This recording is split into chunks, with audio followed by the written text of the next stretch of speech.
You could be sitting at home having dinner with your family. Your pager goes off. All of a sudden, you're on the plane to who knows where, and you're gonna go burn down one of the top 10 terrorists in the world. That's the interesting part of the psychology to me is during wartime, you guys are killing people every single night and at close quarters. And then you get right back in the helicopter and fall asleep. And then you get home and you say, okay, what's for dinner tonight? They took terrorism to a whole new level, and it was disgusting. But what they really did that bothered me is I never had a problem with killing guys. It's just pure evil, and there's very few of us that are capable to do it at that level. It's God's work. You might sneak into a target, but once those doors blow, you're running like your hair's on fire to get to that hostage because somebody's already got a gun to their head. And if you were just an outsider seeing this for the first time, you'd be like, what the f just happened? So can we talk about Billy?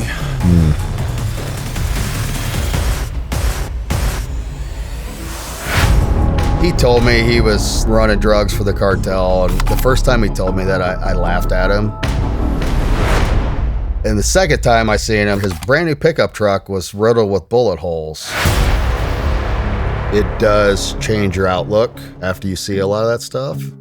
My mom came to visit me, and she's like, son, I don't even recognize you anymore as a person.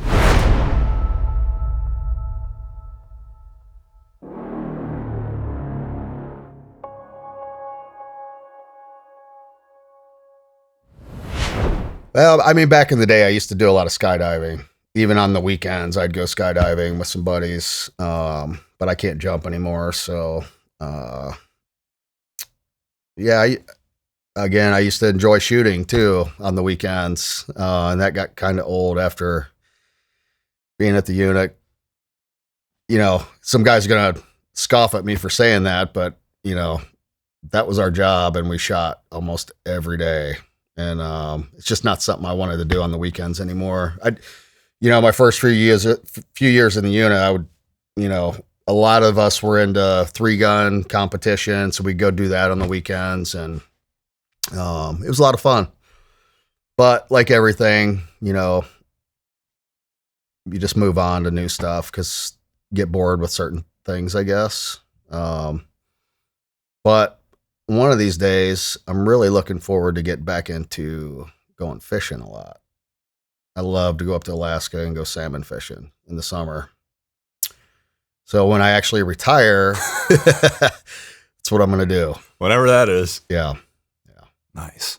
Yeah, dude, I get that. I mean, you're doing it on a daily basis, and to a point where it's not like somebody going to the range to like crack a couple rounds off and have fun. It's all training based. It's all competitive. Like, it's not the same thing. So I get it. When you're doing that for 20 years straight, it's not something that, I don't know. It's like if you're in the Navy and, you don't want to dive anymore. It's the same shit. You've been doing it forever. Well, there's a saying in the military, because we did a lot of cool shit, like the free fall and the diving aspect and the shooting.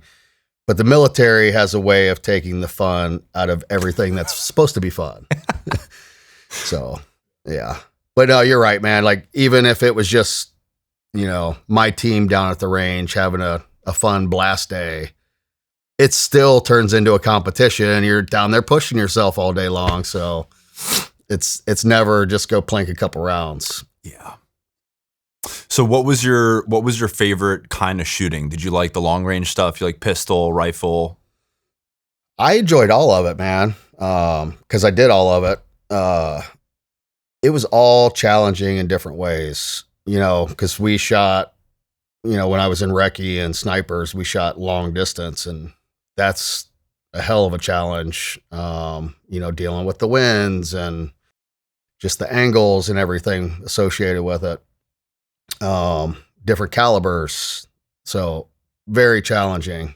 And then pistol, I grew up hunting with my dad from the time I was little, so I was always behind a rifle. I think my dad bought me a 22 rifle to squirrel hunt with when I was probably like 6. And that was our thing for years. And so I always grew up, target practicing with it and always shooting. But I never really, even when I was in the military, I never really shot pistols until I got to the unit. Like we did our 9mm qualify at Ranger Regiment, but I never shot pistols every day. And honestly, I was horrible when I showed up to the unit. But the good thing is the way they train you, like they start everybody from beginner level and you work your way up. And of course, we had guys that showed up that had been competition shooting for a while. And they were really good.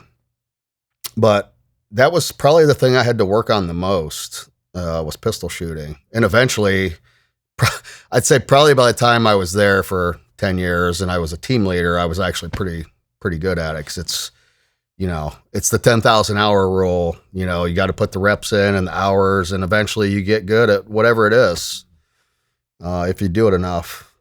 Well, yeah, man, pistol shooting is obviously a lot harder than rifle shooting, but why at the unit are they so, are the quals so high for pistol? Is it because like the low-vis stuff that you guys do?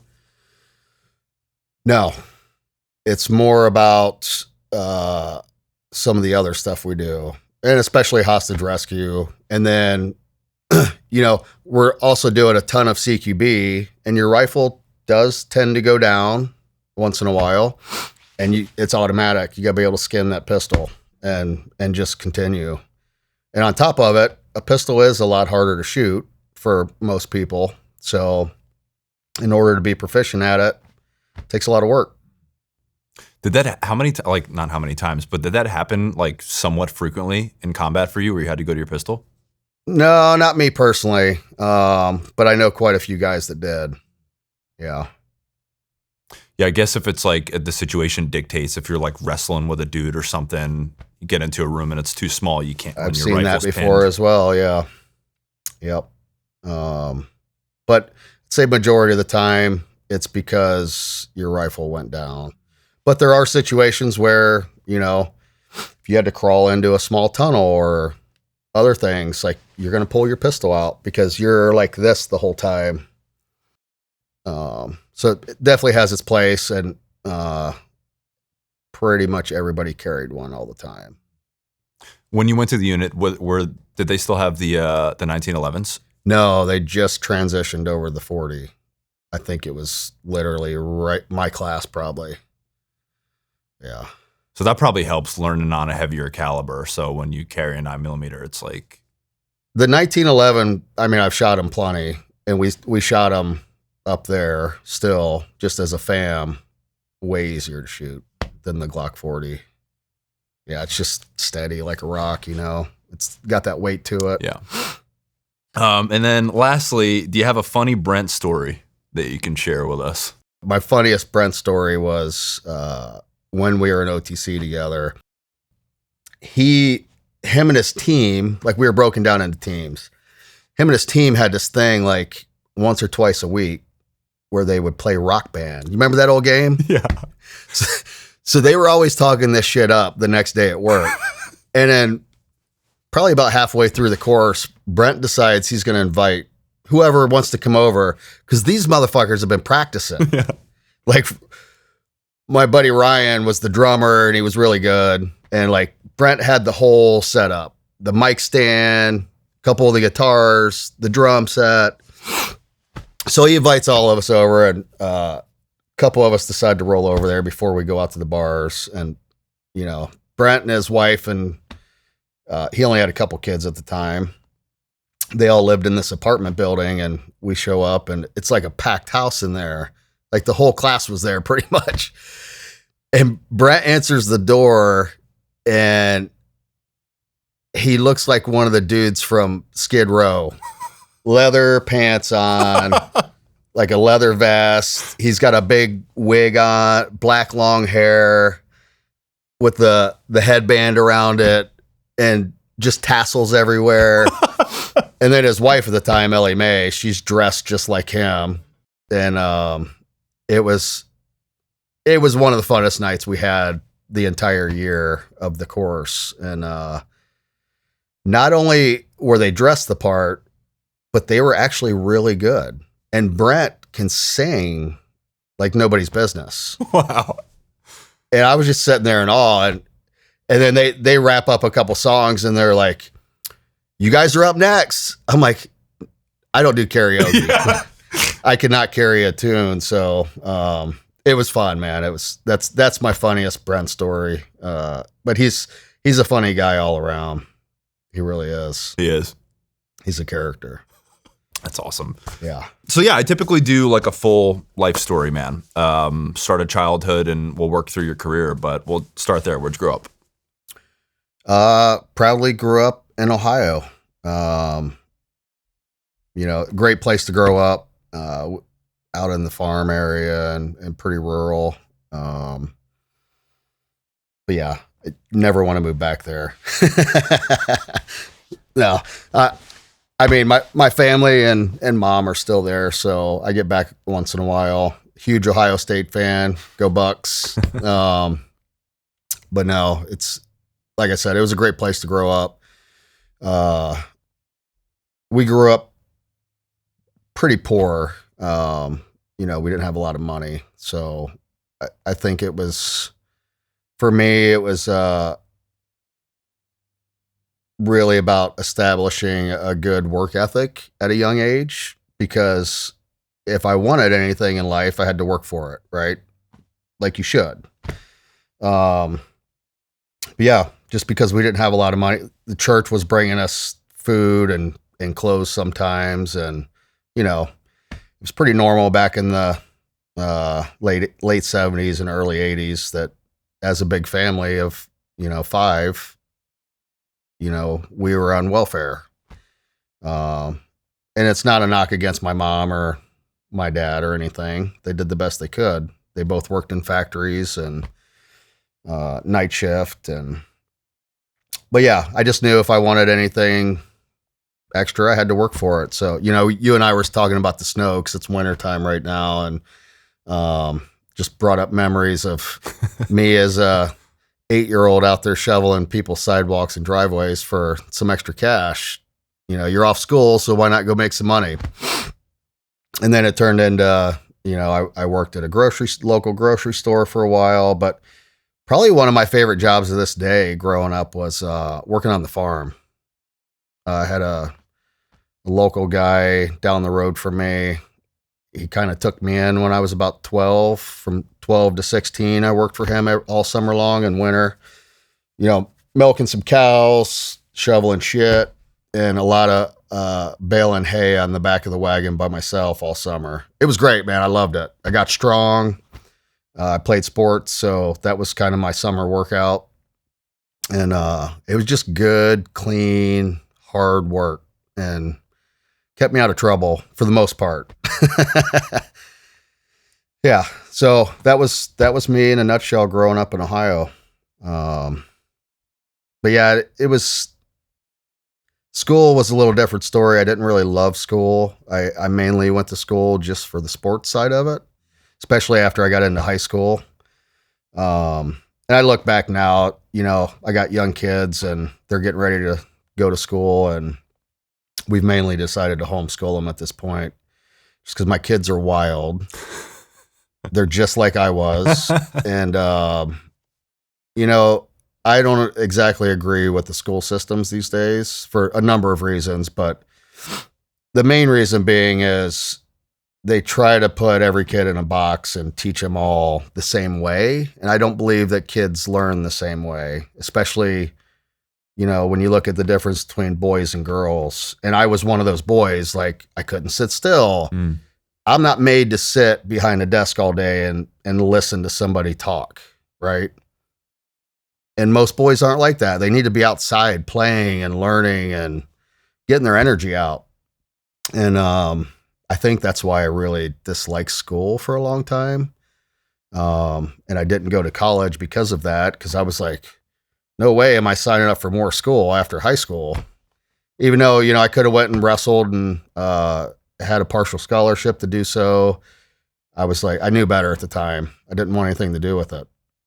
But eventually, I did go to college twice, got my master's degree, and Very proud of that. Nobody in my family ever went to college. So, not a lot of kids I grew up with went to college either. They go right into the workforce after that. And, most of Ohio and the Midwest is blue collar, and most kids just can't afford to do the college thing. So that's why I joined the Army at 17. So did most kids in that area, or most people in that area, they just kind of grow up and then they end up staying local to that small town? Yeah. Majority of them, they never leave. And it's funny. Most of the people I grew up with are within probably a 30 to 60 minute radius of where we grew up. I'd say majority of them. Yeah. But I guess that's normal for most people. And to me, that's just, I've lived in 20 different places. So it's quite different for me to even think about living in the same place my whole life. But, my family and my best friend I grew up with, who I just saw the other day, like he's lived in he moved to the town next door to us, and that's where he raised his family. And I guess that's just normal life for most people. So try not to judge. No, not at all. Dude, I mean, I think there's different reasons for it. Like, I think, this is a small town. It's not as much of probably like a factory town, blue collar town, but I think that's very common, man. It's like, it's what it's what's familiar. And, but so did you said for the most part, you stayed out of trouble. Was there anything that stands out as, you did get in some trouble? Yeah, I was getting in quite a bit of trouble. So not for the most part. Yeah, especially, in high school and after high school. I was pretty bored, and, back to the living piece, like I always had the bug as I wanted to go explore the world and just get out of town, get away from this small town living. That was me. Like I couldn't wait. But right after I graduated high school, I got in trouble for stealing a truck.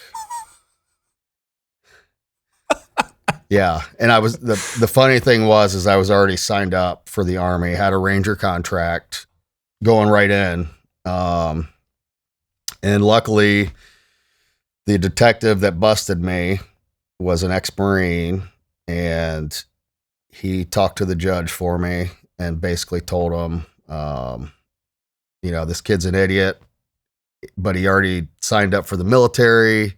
He's supposed to leave in a couple months. And I think we need to let him go to the military. So I went to court. The judge is basically like, hey, push back your date 6 months. You're going to work and pay this guy back the damages. And then you're going to the military, or if you don't leave for the military, you're going to jail. So it was kind of that old adage of go to war or go to jail. And I was already going to the military anyways. Like I had a big influence from other family members, mainly my grandfather. He was a massive World War II vet, and stayed over there for many years, and was on most of the major battles, Battle of the Bulge, Normandy, you name it. He was there for a while, and it was funny. Like he would never tell any of his kids any of the war stories, and I know why now. Like, you just don't like to talk about it. But after I was in for a couple years, and specifically in Ranger Regiment, and I would come home, and he's like the person I would go visit. Because he was getting old. He was already in his mid 80s. And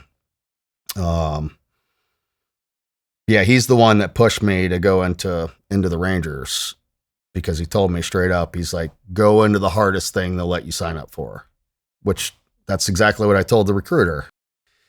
And he let, after I would go back on block leave or whatever, I'd talk with my grandpa, and he, over the years, he got to telling me all these war stories, and I'm like, holy shit. Like I've seen Band of Brothers and all these World War II movies and read books, and yeah, that was my grandfather. And then my uncle was in the Air Force. My other grandfather was in the Korean War. And my aunt was in the Navy. It was kind of the thing to do because, as I alluded to, there really wasn't much else except for go work in a factory. So yeah, a lot of influence there, but I was getting in trouble. And it wasn't the first time. My parents actually left me in jail a couple nights just to prove a point. So yeah, it was the best thing for me, and no regrets. Obviously, I've had a really good life since then, and it was definitely the path for me. What's up, guys? If you watch this show, or especially if you know me in person, you'll know that I have a uniform, and it's usually either a black or a gray t-shirt. And I've been wearing True Classic t-shirts for probably over 10 years now, which is why I was so excited when they reached out to become a sponsor of the show. So the reason that I wear them is, as you can see, they are tight in the arms, and they make me look more jacked than I am, which is not that jacked at all. And they are looser around the midsection, which in my opinion is how a t-shirt should fit. And they're super soft. They're really comfortable. You can dress them up or dress them down, which is exactly what I look for in my uniform. And so their goal is to elevate everyday basics so that people can look and feel great without paying designer prices. And clearly it's working. Over 30 million shirts sold, more than 5 million customers, and hundreds of thousands of 5-star reviews. And it's not just for dudes either. The same premium comfort and fit are now available for women and kids too. One brand that the whole family can count on. So if you too want to look like you're in better shape than you actually are and be comfortable while you're doing it, go to trueclassic.com/Dalton to revamp your wardrobe for 2026.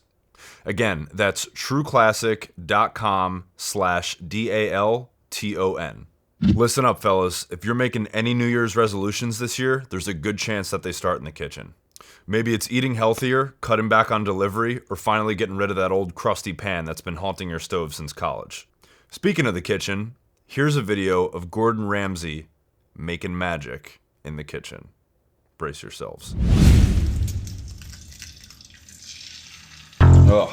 Okay, what you're actually seeing here is my pre-interview routine. The same thing every morning. 3 organic eggs, low sugar oatmeal, and FRCC medium roast coffee. But in my day-to-day life, a 12-inch pan is pretty much the one thing that I couldn't live without in the kitchen because I either cook or I heat up 5 meals a day on it. So this is the one I use. It's from Hexclad. I use it because it has both the performance of a stainless steel pan and the convenience of a non-stick pan, and I don't have to choose between the two like I normally would. So if it passes the eggs test without sticking, then we're good to go. They're also toxin-free, dishwasher and oven safe, and they come with a lifetime warranty. It's also just really cool looking. I don't know if this video will do it justice or not.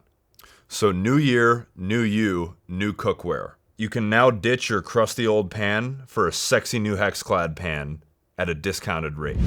For a limited time only, our listeners are getting 10% off with our exclusive link. Just head to hexclad.com/Dalton. Again, that's hexclad.com/DALTON for 10% off your order. And make sure to support the show and let them know that we sent you. Were you close with the parents? Was I close with my parents? Yeah. Yes and no. Like I said, I couldn't wait to get away. And my parents were divorced. And I had a stepdad that came onto the scene pretty much right away. And he was pretty rough guy. Put the boots to us quite a bit. So, I had a pretty rough upbringing. Which, a lot of people do, but not how I raise my kids now. How old were you at the time? I think I was 3 when they divorced, and I might have been 4 maybe. My younger sister, who has passed away, she was 11 months younger than me, so we were Irish twins, and then I got a 3-year older sister. So yeah, we were all young when it happened, but, yeah, I mean, it definitely affected me as a person growing up like that. And it's stuff I still deal with today, but I think I've healed from it at this point, and it's taken a lot of healing. So yeah, I mean, if you were that young, it's not like, it was to the point where, like you said, he was putting the boots to you because you were fucking up. You're like a little kid still. Just a kid. Yeah. Just being a kid. So we'll come back to this later, but like when you ended up getting out of the unit, and we'll talk about all the TBI and all that stuff. But did you feel like for you, a lot of that trauma came up when you got out of the unit? Absolutely. Yeah. Yeah, and it was definitely a big part of my healing journey for sure. And yeah, we can talk about that later. Yeah, but then I'll get into this later too. But looking back and things I know now that have resurfaced for specific reasons, child abuse is one of those things that'll really change your life and scar you for life. And you don't even realize it. But looking back, I realize why I was the way I was most of my life. And that resulted in me being problem solving with my fists, if you will, and getting into a lot of fights. Because I was trained as a child. That's the way you solve problems, is you get angry and you get in a fight. And you solve problems with your fists. And, I was in a lot of fights in middle school and high school, and, got my ass whooped a few times, but did more ass whooping than anything. And then on top of it, you join the military and right into Ranger Battalion, and that's what they train you to do, and they encourage it. So a lot of fights there. And, we were joking last night about some bar fights. And then you go to the unit, and then they really enhance your fighting skills through jujitsu and everything out hand to hand. So my whole life it's been encouraged, but the problem lies when that's all you know, you retire, and now you're back in the civilian world as this highly trained fighter, and you think that's the way you solve your problems. And it's not. So now I have to deal with that on top of TBIs and PTSD and just massive anger issues as it is. And, my current wife has seen it a couple times, and it's not pretty or the way I want to be, or especially not in front of my kids. So I had to make some changes. We'll put it that way. Would you say that a lot of guys at the unit had some sort of similar or parallel background? I think so. I mean, I can't say this for fact. I mean, I've talked to other guys that had similar upbringings. And, like I told you before, a lot of guys in the unit were from the Midwest. It's fact. Like, I knew quite a few guys that were just from Ohio. Football season come around and everybody's wearing their Ohio State gear and at work. And I still keep in touch with a lot of those guys today, just over the game. But yeah, a lot of Midwest people at the unit, and it's, there's a reason for that. It's like my exact upbringing. Like, a lot of those guys didn't go to college. They joined the Army. They didn't want to work in the factory or be blue collar, and nothing against that. It's just a lot of us had the itch to do something different. Right. And, yeah, I would say that is probably the case with a lot of us. And the reason I say that is because part of the selection process, and this isn't no secret, but you do a lot of psych evals, and there's a certain profile of a guy and character and upbringing and background that they're looking for, the psychs are looking for. I went to selection with a lot of great guys that were just physical studs, and I can't tell you how many of them blew through the physical part, no problem, which is very difficult, by the way, but they had issues with the psychological part, or they were just passed over for a reason unbeknownst to them or anybody else, but they didn't fit the profile. And honestly, I think those type of units are looking for guys like me with my background, because end of the day, like, you know, you're on call as an operator. You could be sitting at home having dinner with your family. Your pager goes off. All of a sudden, you're on the plane to bumfuck who knows where, and you're going to go burn down one of the top 10 terrorists in the world and probably all of his buddies. And 2 days later, you're back home walking through the front door, kissing the wife and kids and the dog, and like nothing ever happened. And we'd done that a lot. Or you do it for 4 months on a deployment and come back home and nothing ever happened. So I think it takes that special type of person to be able to flip that switch immediately. And, you know, not everybody can do that. So what is that though? Because, okay, so obviously, like, I think from the context, like your childhood that drove you, and, you know, with all the fighting, like it helped push you forward into the finest fighting force on the planet, right? But then there's that other thing, that switching gears that, you know, I talked to Brent about this. Like, that's the interesting part of the psychology to me, is especially at a tier 1 level and during wartime, you guys are killing people every single night and at close quarters. And, you know, you're going to do that, and then you get right back in the helicopter and fall asleep, and then you get home and you say, okay, what's for dinner tonight? Like, what is that? Is that the same quality that you're talking about? Yeah. Where, like, what is it though?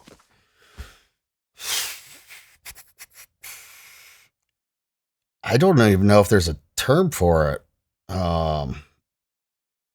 There's a great book out there. It's been out for years. It's called On Killing. An Army psychologist wrote it, and I can't remember his name. Dave Grossman? Yes, Dave Grossman, Colonel Grossman. But it talks about all the facets of the different levels of killing. You know, he starts the book out. He talks about pilots, for instance, dropping bombs. You know, he talks about the guys that drop the nukes, and then he goes down to, like, you know, door gunners on a 60 because they can actually kind of see their target. And he talks about snipers shooting people from long range. And then he goes into, he has a big piece on Civil War, and it's pretty well known today that back during the Civil War, you know, you had cousins fighting cousins and family members fighting at close range with their muskets, right? And then years later, they find all these muskets that are stuffed with 10 wads and balls and never once fired, because the guys didn't actually want to kill anybody, especially at close range. So they were just going through the motions, so everybody thought they were firing. And there's a psychology there, obviously, where people make the conscious decision not to kill. And they weren't trained to do that. We were talking about farmers and everyday people back then, right? These weren't trained soldiers, but they had to be, because they were losing their land and everything else. So he talks about that, and then he talks about Vietnam. And I think it was after World War II and before Vietnam, the military in general actually switched out the targets. So we made them to be we call them crazy Ivans. These little guys with a red Russian star and an AK. That was our targets when I came in. Like paper targets? No, the pop-ups and the paper targets, yeah. So flipping that switch right there to, okay, this isn't just a bullseye paper target. This is now something that resembles a human, and he's got a gun, and he's a Ruski, right? Or a German, whatever. So that was where they kind of made the big switch. And it's interesting if you think about it. And now, like, our targets are real people looking images, and like, it'll be a bad guy with, you know, he's got a female hostage with a gun to her head, and like, you got to shoot him right here in the face. So there was that transition in just the targetry to change the mindset of your everyday soldier. And then the book goes into CQB killing, like what we did up close. And then he goes finally into hand to hand, and like, what does it take to actually stab somebody, or kill them with your hands even, if that's all you have. And the mental capacity and the mental toll afterwards, the aftermath of that. So it's a very interesting book. But yeah, I don't know. There might be some terms in his book that he talks about that, being able to flip that switch. I think for most people in that scenario, like you might have a law enforcement police officer or somebody that, I think most cops, they're lucky if they pull their gun once and actually use it. Most cops. There's a lot of cops in the world, in the US, but maybe more so here in New York or wherever. But it's not commonplace, right? And I think even when a cop shoots somebody or even fires rounds now, like they're put on paid leave until the investigation's done and they have to go talk to the unit psych and all that stuff. Like it's mandatory. We'd never had that. So I don't know. I think there's a certain trait that they definitely look for in the selection process, but we used to joke, and I don't know if this is true, and somebody will probably get mad at me for saying this, but the type of person that can actually do that is probably borderline psychopath. And, it's a very fine line. And we're able to stay on this side of that line because we're patriots and we're doing what we feel is the right thing for our country and our families and, and the US, right? But then there's, once in a while you get a guy or two that'll stray and cross that line, and it happens, right? And then if you look at the rest of the population that's already on this side, those are your murderers and killers and everybody that's in prison for that stuff. But I really do think we're on the edge of that fine line, and that's probably why they hire us. Yeah. But there's also a difference between knowing what's right and wrong, right? And that's where you draw the line. Right. Yeah. I've had a couple people in here that talked about that. One was a case officer, so not the same thing, but with them, they look for like you said, it's if you go full blown sociopath, like those people aren't controllable. So, right. People go rogue and that sort of thing. But you mentioned the different types of killing, right? And you were a sniper at RRD and then at the unit. Obviously, you're an assaulter for the rest of your time at the unit. So you've kind of run the gamut of the spectrum there. Like, did you, like at the time, did it feel any different? Did you think about it differently? Are they in different buckets? Are they all the same thing? No, I guess for me, it was all the same thing. Like, I never had a problem with killing guys, and I still don't today. To me, it was my brothers and me, or it was the enemy. And, those guys were bad, like really fucking bad. Especially when we talk about ISIS and the shit they did, man. It was just completely inhumane. Those guys are evil. And the Taliban, they were almost as bad. What they did they still do it today, persecuting Christians and Jews and their own women even. So yeah, that's just pure evil. And I have no qualms about ridding humanity of those people. I don't. And, again, we joke sometimes about this, but really it's God's work. Somebody's got to do it. There's very few of us that are capable to do it at that level. And that's really the only reason I did what I did, because I was fortunate enough to be one of those guys. And it's not that I loved it. I didn't love being in the military. I'm actually a huge nonconformist.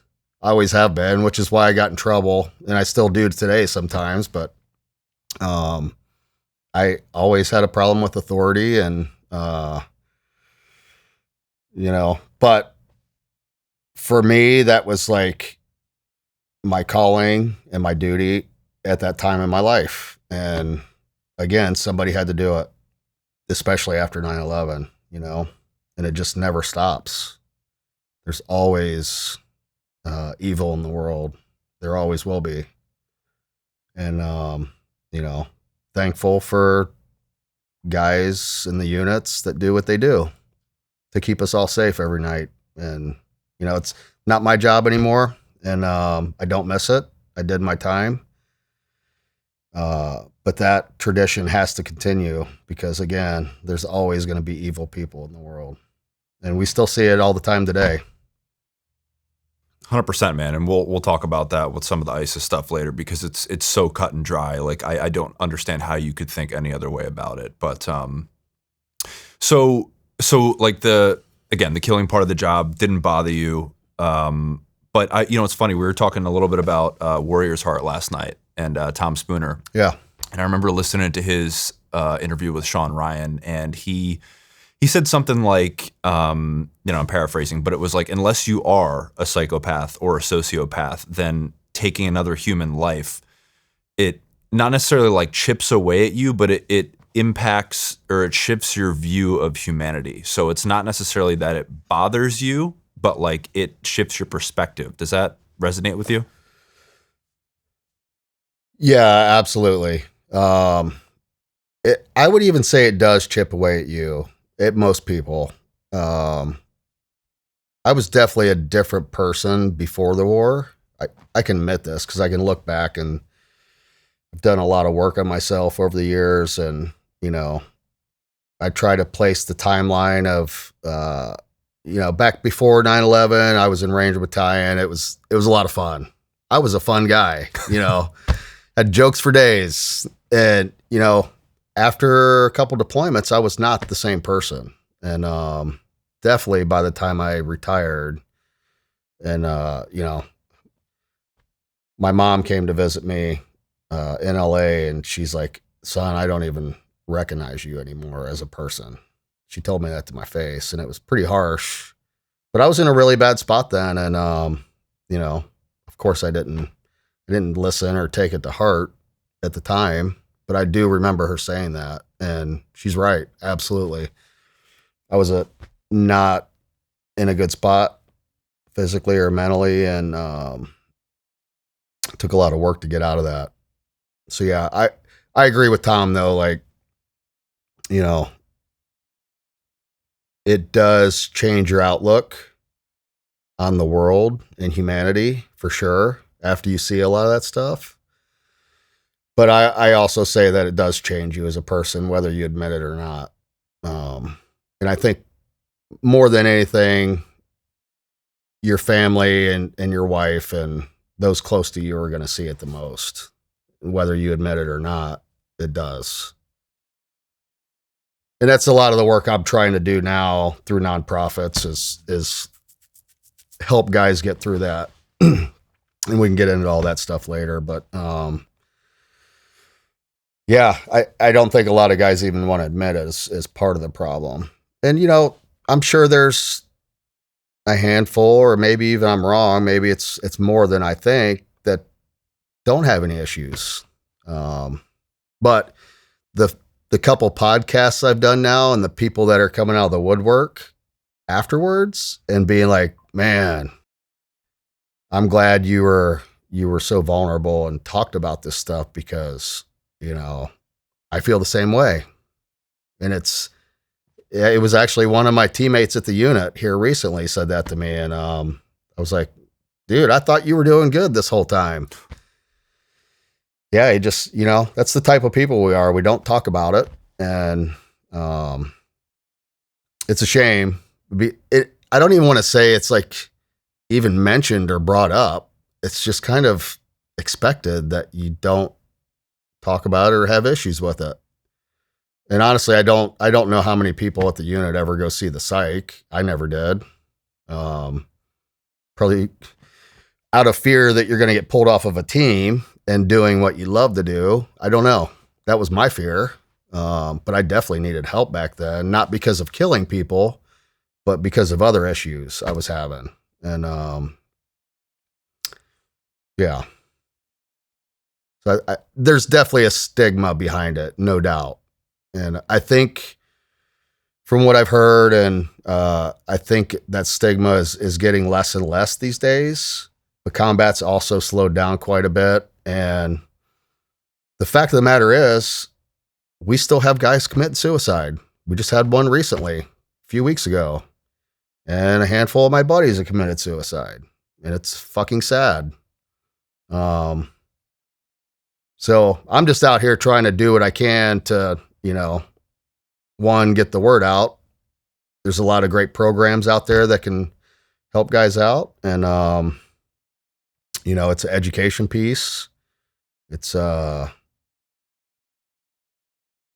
guys just need to step up to the plate and put the work in. That's a big part of it. So yeah. I think just being vulnerable in the first place, man. So like I give you a lot of credit for doing that. It obviously, where you come from, it takes a lot of balls. I just think it's fucking like, it's sad. Again, that's not my world, but just from an outsider's perspective, it's sad that you're all going through and thinking the same shit and you're not talking to each other about it. So the next guy thinks that everything else is totally fine with the next guy, whereas the exact same thing is happening to him.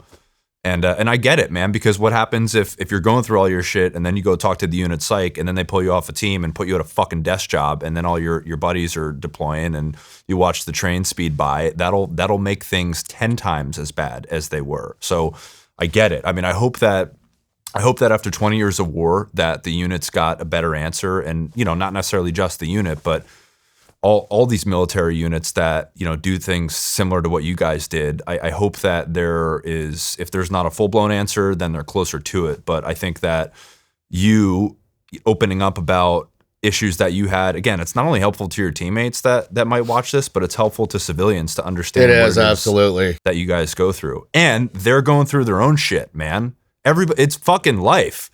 So like, that's the kind of stuff that actually, inspires people and helps them make changes in their own life. So you're right, man. I've had a ton of people that were just even regular Army dudes that were in some nasty firefights or IEDs. Like, just because I was in the unit, I'm not special. Like, there's a ton of other people that have dealt with the same shit that were in the regular Army, and they don't even have near the resources I did. And I feel really bad for those guys. And, whoever those guys are that are listening, they need to know that there's help out there as well.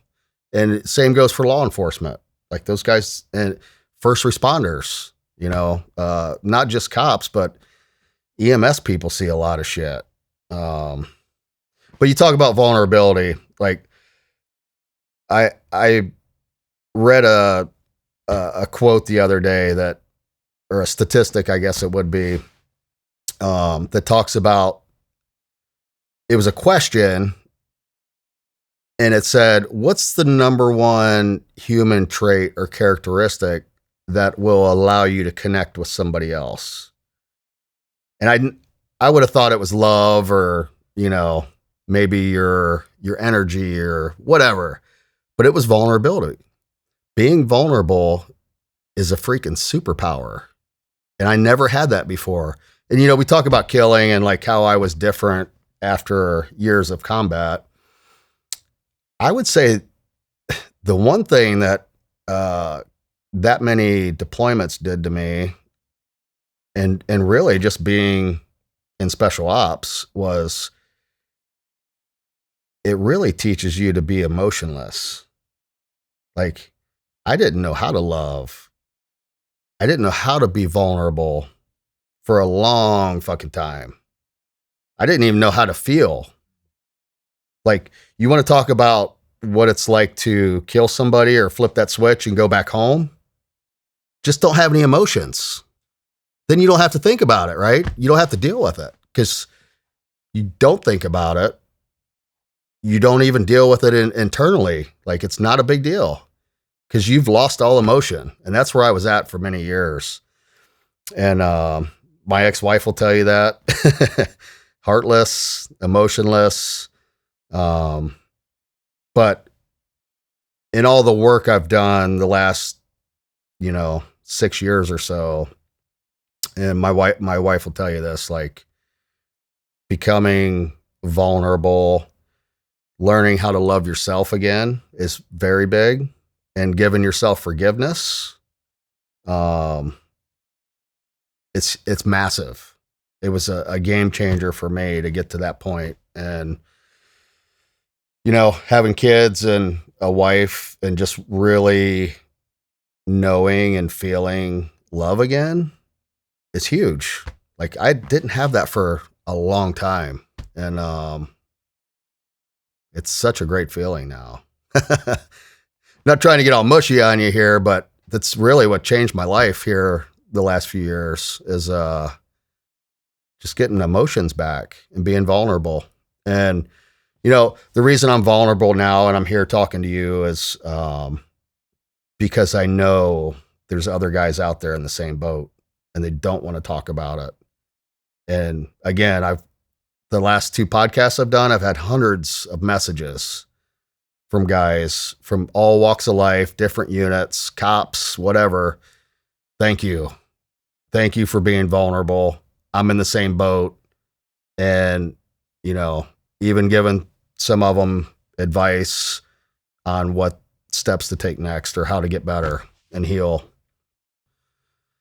It's amazing, man.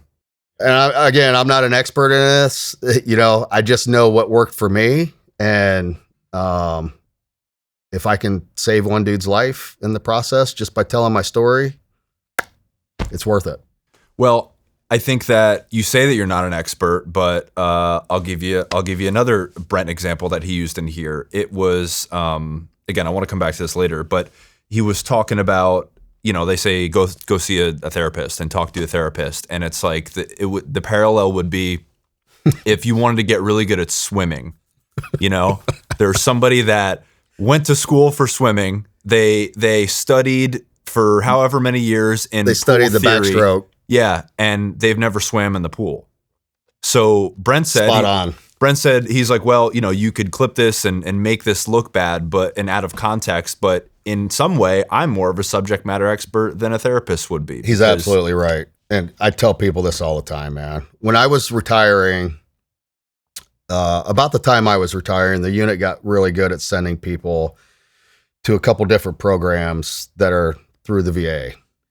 And you'd go spend 3 or 4 months and they do like a full workup on you, all your physical and mental ailments. And at that time I had, and this is why I can't jump anymore, I got a blown out nerve in my ear. I get vertigo real bad. I also had a lot of TBIs, and that was the main reason I went. And I don't know if the VA is still doing this, but more than likely they are. They like to link TBI with PTSD because the symptoms are almost identical. So like on my health record, it says TBI/PTSD. I'm like, I have no fucking qualms about killing people, nor do I have nightmares all the time. My biggest PTSD is probably the fact I don't like to be in big crowds, but I'm also introverted. But loud noises and crowds bother me because of all the explosions I've been around and just, a lot of people. But they link those two together. And again, Brent's absolutely right. Like part of that treatment, at least the one I went to, was sitting down with a therapist every day. And it's this, no offense to her, but it's this old lady that never even served in the military. And I'm like, first off, I don't even talk about this shit to my family. Hardly any of my friends. The only people I'm ever going to talk to this about are like my unit bros. And we rarely talk about it. What makes you think I'm going to sit here and tell you about all the shit that bothers me about war? You don't have a fucking clue, first off. And I don't want to talk to you about it. So with all that said, I think that's probably the mentality most guys have. I don't know this for fact. That was my mentality. And like the VA suicide hotline's a fucking joke. Like nobody that is, I was going to say in their right mind, but that's kind of off-putting because they're not in their right mind at the time anyway. But nobody that's sitting on the edge of their bed with a Glock in their mouth is going to pick up and, oh, let me Google what the number is for the VA crisis hotline, the suicide prevention hotline. Come on, man. If anything, I'm calling one of my best friends that was right beside me there shedding blood with me. And I'm going to talk to him about it. And I feel that's how most guys probably think. And I've gotten a few of those phone calls since I've been retired. And I think it's the best thing that we can do is, and I like to do this all the time, is when somebody pops in my mind, I stop what I'm doing. I pick up my phone. I either call them or text them and just check in with them. And, you know, I'm a very spiritual person these days, and I believe everything happens for a reason. And sure as shit, when somebody pops into my mind randomly, like there's a reason behind it. So I try to be very good about, hey brother, what's going on? How's life? How are you doing? You know, at least get a response from them. Just thinking about you. Love you, man. You know, and I do that quite often just to check in with people. And I think it's the right thing to do. And I wish more guys did it, because that's the kind of thing that's going to stop a dude from, one, maybe he's just in the dumps that day and he's feeling like shit. You never know what people are going through though. And I look back at myself, and I was in the dumps a lot for many years. And it's always nice when somebody just out of the blue reaches out for no reason, right? So it might make you second guess what you were about to do. I love that. Yeah. That might be all it takes, man. Well, it's a start, right? Yeah. It's something. So let's all right, so let's move into your time as a Ranger. This was you enlisted in 94, right? 95. 95. Yeah. Okay. So I don't want to spend too much time because we have two more selection processes to talk about. But was it like RIP or RASP at the time? Yeah, it was RIP, Ranger Indoctrination Program. So yeah, basically, if you have a Ranger contract, which are few and far between, you go to basic training at Fort Benning, straight into AIT, which is Advanced Infantry Training. Then you go right from there to jump school, which is right down the road at Benning. And then a mile from jump school is Ranger Regiment, the fenced off compound. And then you do RIP, which is Ranger Indoctrination Program. That's for all the privates coming in. And then they also have ROPE for the NCOs that are coming in. And the officers too. But they've changed all that since then, man. It's all different now. I think it's called RASP, Ranger Assessment Program, Assessment and Selection Program. Pretty sure that's what it is. They may have changed it since then. I don't know. This was like, almost 30 years ago now? Yeah. Okay, so, what year did you end up going to RRD? I spent my first 6 years in 1st Ranger Battalion in Savannah. I ended up getting fired. So I had to go do purgatory at Fort Bragg. Well, I got fired the end of 2000. And I had to leave for at least 18 months, which I did. 9/11 happens while I was at this other unit at Bragg. And then shortly after that, I go to selection to go right back to RD. But before all this, before I got fired from 1st Battalion, I actually went to Delta selection as a 20-year-old. And I broke my foot up there towards the end of it. And just didn't go back for a long time. Fast forward, I ended up going to RD. I get back there at the end of 2002. Back to Ranger Regiment. So I was gone like exactly 18 months. And the war was already going on at that point. What'd you get fired for? Hazing. I told the whole story to Brent, and it's kind of a funny story, but it wasn't even me that did it. I was the squad leader at the time, and it was a couple of my guys. We had this really awful private that did not want to be there. So we were trying to help him leave. Well, the problem was he got injured in the process of getting smoked. And of course, I got blamed for it. So, yeah. Honestly, man, it was probably the best thing that ever happened to me. And like I said, everything in life happens for a reason. And I'm not the type of person that has regrets, because I'm like, okay, if it was bad, that means it was a learning opportunity, right? Or it was for a reason, and it was.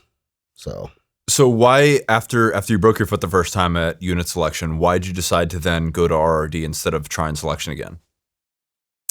I knew in the back of my mind, even if I did make selection, which I had a really good chance of making it, because I was in really good shape then. They probably would have told me, and they do this quite often to young guys, is, hey, go get some more experience, come back in a couple years. And I was too immature anyways, just as a person. And that's not what they're looking for. Yeah, it's possible. I mean, there's been guys make it up there at 21, 22 years old, and it more than likely wouldn't have been me. I don't know this, but I broke my foot anyway. So I decided to go do some other stuff. And honestly, man, RD was the kind of place that was like the next best thing to being in the unit. Mm-hmm. It really was. So yeah, I tried out. The selection was just as tough, if not tougher. And then unit selection. Yeah. It's very difficult, very similar, but different, and extremely hard to pass.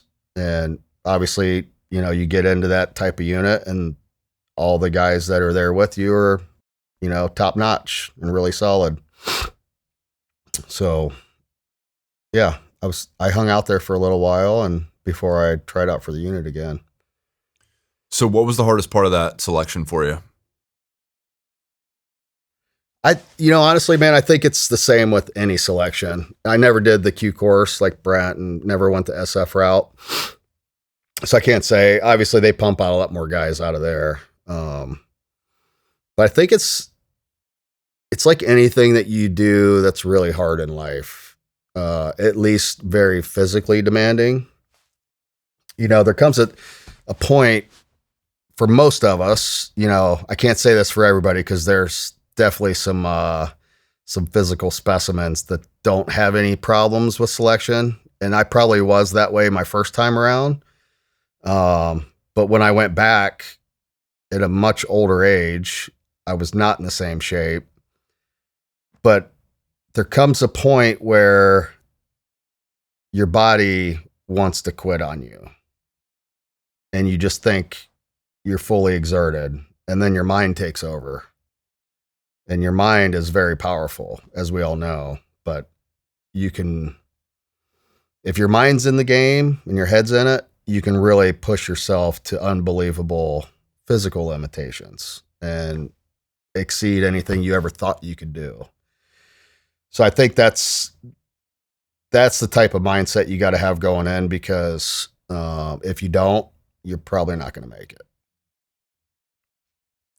Did you find that, in those, like, you're going to encounter those moments where you're thinking like, man, like, why the fuck am I here? Like, do I really want it this bad, sort of thing? And, did you have to have answers to those questions, like, pre-prepared to kind of know what your compass was, and like your answer to why you want to be there so bad that you're not going to go quit? I don't think I had those answers going in. It's kind of one of those things, like, there comes a time during that process where you want to quit. I don't care who you are. Like, it fucking sucks, and your body's shutting down on you. And it's at that very moment your mind takes over, and it says, hey, We're doing this. Get your ass up and move. We're doing this. We're going to finish this. We're going to make it. That's it.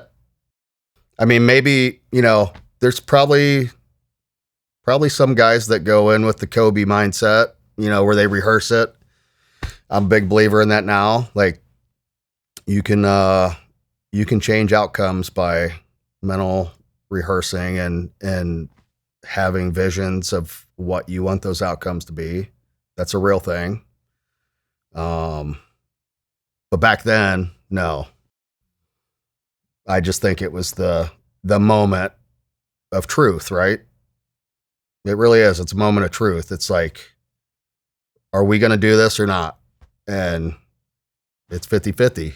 Like, no, I'm too fucking tired today. Like, my legs are super swollen. I can't hardly move. My back hurts because I got 80 pounds on it of ruck. My shoulders are tired. I've been doing this for 3 weeks already. Blisters out the yang. Your feet are bleeding. But then your mind just takes over and says, get up, move, keep walking. You're going to finish this. And I think that was the same with both selections, man. They're both really hard. And it's a mental thing. Was that in West Virginia as well? Yeah. Is it the same mountains? Oh, no. No. One's the RD selection is actually up North Georgia. Same mountain range, just further south. Yeah. Same suck. Yeah. So is it similar in terms of phases? Like there's, there's land nav and psych evals, like similar sort of. Yep. Yeah, they're set up the same, pretty much. Without going into any more detail on that, but yeah, they're very similar. So can you explain to people it was called RRD at the time, it's RRC now, but can you explain like what it actually is? Because like I said, I haven't had somebody that was there on the show. Yeah, so Ranger Reconnaissance Detachment back then, and then it was Ranger Reconnaissance Company, which it switched over about the same time. I believe everybody went to the 4th Company and Squadron across SOCOM. So obviously we were very, very busy with war for many years, and we needed more people. So they expanded, added more teams and whatnot. RRD is kind of an anomaly within the Ranger Regiment. They work directly for the regimental commander. But they're also tasked out by SOCOM and JSOC quite a bit to do other things. And I would say they are the premier tactical recce unit, at least in the U.S. And they're really good at tactical recce. Which is? Going out somewhere and hiding and doing surveillance and intel gathering on a target. And, there's obviously undercover aspects and urban aspects of that as well. But we know other agencies and other people do the same type of thing. So our focus was tactical recce. A lot of free fall because we were small teams. So we practiced free fall a lot. And that was our bread and butter. We did a lot of jumping.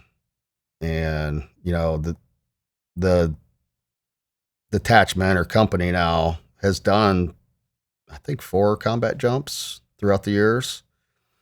And I was lucky enough to be the team leader on the second one that we did into Afghanistan. So yeah, great place to be. We had a lot of leeway and freedom of movement. Again, it's the cream of the crop within the Ranger Regiment that are there for the most part. And maybe a lot of younger guys looking to take that next step before they go to the unit. Quite a few guys I was in RD with, I was in the unit with as well. Yeah. A lot of them. And yeah, it's second best place to be besides the unit. So that combat jump, was that for like some AFO stuff or like just to recce a target? Can you tell that story? I really can't tell the details of it because we were working with somebody else and we were kind of doing a non-traditional mission. You know, but what happened afterwards, I can talk about. Somebody else domestically or like another unit, another US based unit? Yeah. Okay. Yeah. People might infer like if you're attached to a tier 1 unit. Actually, no, it was another office. Yeah. I'm not going into details on that because that it was a very specialized mission what we did. But yeah, it was just our small team, 5 of us. We jumped in, and this was shortly after Pat Tillman was killed. So we named the DZ that we jumped into at 7,500 feet after Tillman. And yeah, did a night combat jump from right at 20,000 feet, landed at over 7,000 feet, came in really hard.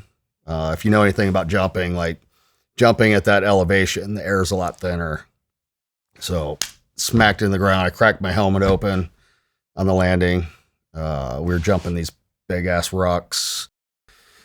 And good thing was nobody got real injured and we all landed together and did our thing afterwards into the next day and linked up with 2nd Ranger Battalion that was on the ground a day later. They came and picked us up after we did our thing. And then we got in a huge firefight. Yeah, they picked us up and we were rolling up towards the Pakistan border. We'd heard there was some Taliban up that way. So we were in a vehicle convoy and probably about a mile off the border heading that way and came through an intersection and got ambushed and they lit us up. I think we lost 2 Rangers on that one. Killed most of them. Some of them got away, but they were waiting on us, and it was pretty bad. And then me being the recce team that was there, had a brilliant idea of, I told the ground force commander, who at the time was actually my ROD commander, Major Ryan, I said, hey, let me just take my team in there tonight because, these guys are going to come back for their bodies. So we left the bodies there and sure as shit. Well, if you know anything about the culture and religion over there, like they have to be buried within, I think it's 72 hours so that they get all their virgins in heaven. It's the rule, right? And if you know this, they're coming back for their bros to bury them. So we pulled back, medevaced a few people that were shot up. Like I said, I think we lost 2 Rangers on that target. And then towed the vehicles out of there. They were shot the fuck with RPGs. It was weird, man. Seen this before, but these guys don't always pull the pins on the front of the RPG. So instead of exploding, it just turns into a rocket projectile that'll actually go through a Humvee and out the other side. Yeah, saw a couple of those. But anyways, cleared that target out, pulled back about a mile. I grabbed my team, and then I took the gun squad that was with us of Rangers from 2nd Battalion. And so we walked in, and I knew this intersection well. Like, I had been there a couple times before the previous deployment in the winter. And obviously there wasn't shit going on then, because it was like there was 3 feet of snow on the ground. It was just balls cold. So we didn't see any action that deployment, the previous deployment. But I knew this place well because I'd been operating in this area before. And so we took 12 guys, my guys, and then 7 or 8 guys from the battalion. And we walked back into this target, and we went up on the hilltop overlooking this intersection. And sure shit, we get up top there, man. They already had dug in fighting positions. There was like fresh water bottles and candy wrappers. Like, they were just up there. And that's not even where they hit us from. They hit us down from these other 2 lower points. So we get all set up in there. We're all tired of shit, especially my guys, because we've been up for like 3 days at this point, from the combat jump 2 nights prior, walking all day through the mountains, and then getting ambushed. And so we get set in up there, and we're like doing our best to stay awake. And as soon as the sun cracks up, we hear these guys, like 15 of them, smoking and joking, walking down the dirt road right into our intersection, our fatal funnel, right? And yeah, I was on the radio. We had the machine guns, a bunch of 203s, and then all my guys had their sniper rifles. And back then I was carrying an SPR, which was like a long gun, 5.56. I think it was an 18-inch barrel, 5.56, with a can on it. And I could shoot this thing all day long out to 500. And we were right at 400 meters, looking down on the intersection. We were up that high. And I had some of the Rangers down just a little bit lower with the machine guns and stuff, but I didn't want to be down any lower because, one, you don't want to give up the high ground above you. That's rule number 1, never give up high ground. And 2, like, I didn't want them to see us as they were walking in and like them not ever come back in. So we stayed up high all the way on the top of the ridge line looking down at them. And as soon as they got in the middle of the intersection, these jokers were like all walking hand in hand. They had their PKMs up on their shoulder. And I did a countdown, 3, 2, 1. And I actually got the first shot off with my SPR. And then all the machine guns rang open, and there's 203s blowing up everywhere. I was very disappointed in the 203s, by the way. That little 40 mic round, that was the first time I'd actually seen it in combat. And like, they were blowing up right beside dudes and not doing shit to them. But it was also, granted, it was a dirt road. So I think if it was concrete, it would have been a different story. But yeah, they just weren't, like you see in the movies, man, they're blowing dudes' legs off. And Yeah. it wasn't like that. Yeah. But yeah, we tore these guys up, and that was actually the first time I killed somebody. And it was from pretty long range, about 500 meters. My buddy that was sitting beside me was my 2IC. I'm not going to say his name, but he looked over at me. He was like, "Nice shot."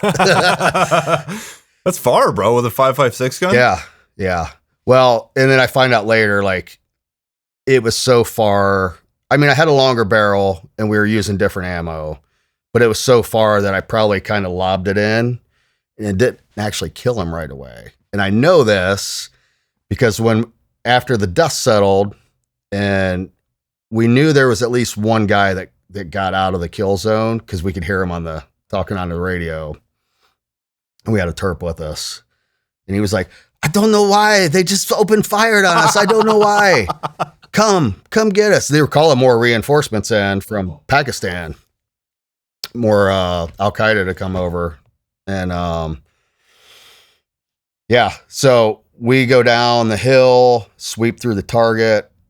And here's how I know the guy didn't die right away, because, we were always taught as young Ranger privates how to roll a body over. Because of this very reason.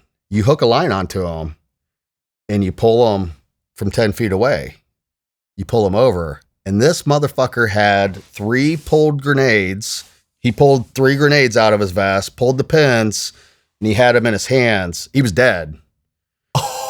But if I would have just went over there and rolled him over, like, they would have clacked off on me. Holy shit. Yeah. So that's why I always use a tagline and pull dead bodies over. And thank God I remembered that from my training, because, yeah, I would have got blasted by grenades. Yeah, he was laying on 3 live ones that were ready to go off. So you walk up to him, tie it around him somewhere, and then walk away? And yeah. Usually tie it around their leg or their kit and just pull them over and like drag them a couple feet just for that exact reason. Wow. Yep. Did you have an optic on your gun, or was that like a 1 power? No, it was I'm gonna say it was a 4 power, like an ACOG. It was a little mini scope kind of with a red dot. Yeah. But I'd practice shooting that distance all the time, so it wasn't a big deal. And the machine guns we had like 7.62 all day long, like 500 meters is nothing. And like I said, they were a little bit closer. But yeah, it was good, man. It was like your classic. It was what we practiced in Ranger Battalion, ambush. You show up as a private in Ranger Battalion, and like this was before the war, and we were always still in the woods practicing ambush and patrol base. And this is what we did as Rangers. You go to Ranger school, and that's what you get your go on. Is my go in Ranger school in the mountains was on an ambush. So it was perfect. Like, it's what we did. So it was easy, man. It was fun. We got some, I don't want to call it revenge, but it was, for what they did to our guys the day prior, and, they paid for it. They paid the price. And yeah, like I said, that was my first kill. Didn't bother me. Yeah, it's, I've seen a lot of dead bodies, and that was like the first time I seen a bunch of dudes that like we had actually killed in one spot. And it was kind of surreal, they stink. They stink anyways.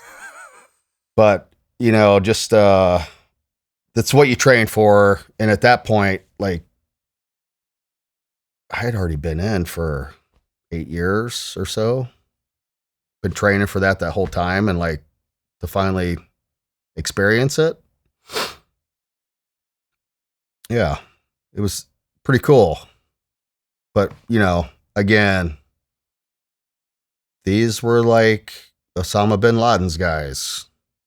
That's what we were there for, to get rid of these guys. And, even though he was off hiding in Pakistan, these were still the same cult of guys and the same group of bad guys, and the same guys that were taking over Afghanistan and persecuting all the women and taking over the government at a later date.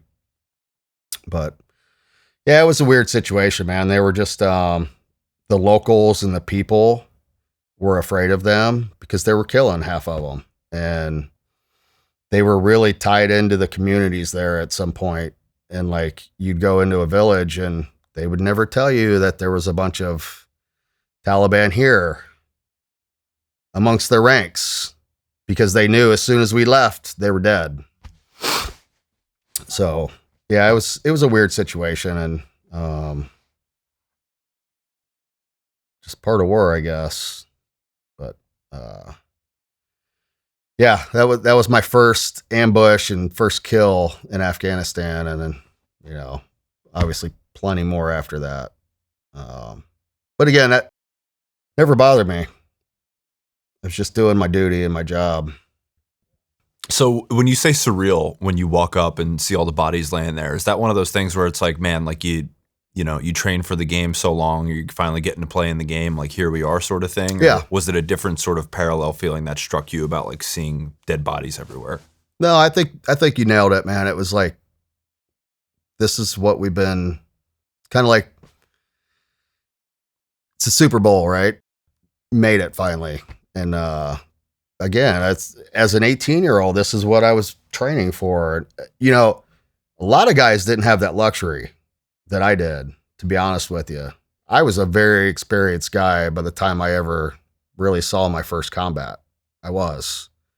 In the scheme of things, like you're talking about other privates in the big army in the 82nd or 101st, whatever, they rolled straight into Iraq and Ramadi or maybe Fallujah as a Marine, as a fucking brand new guy on his first deployment.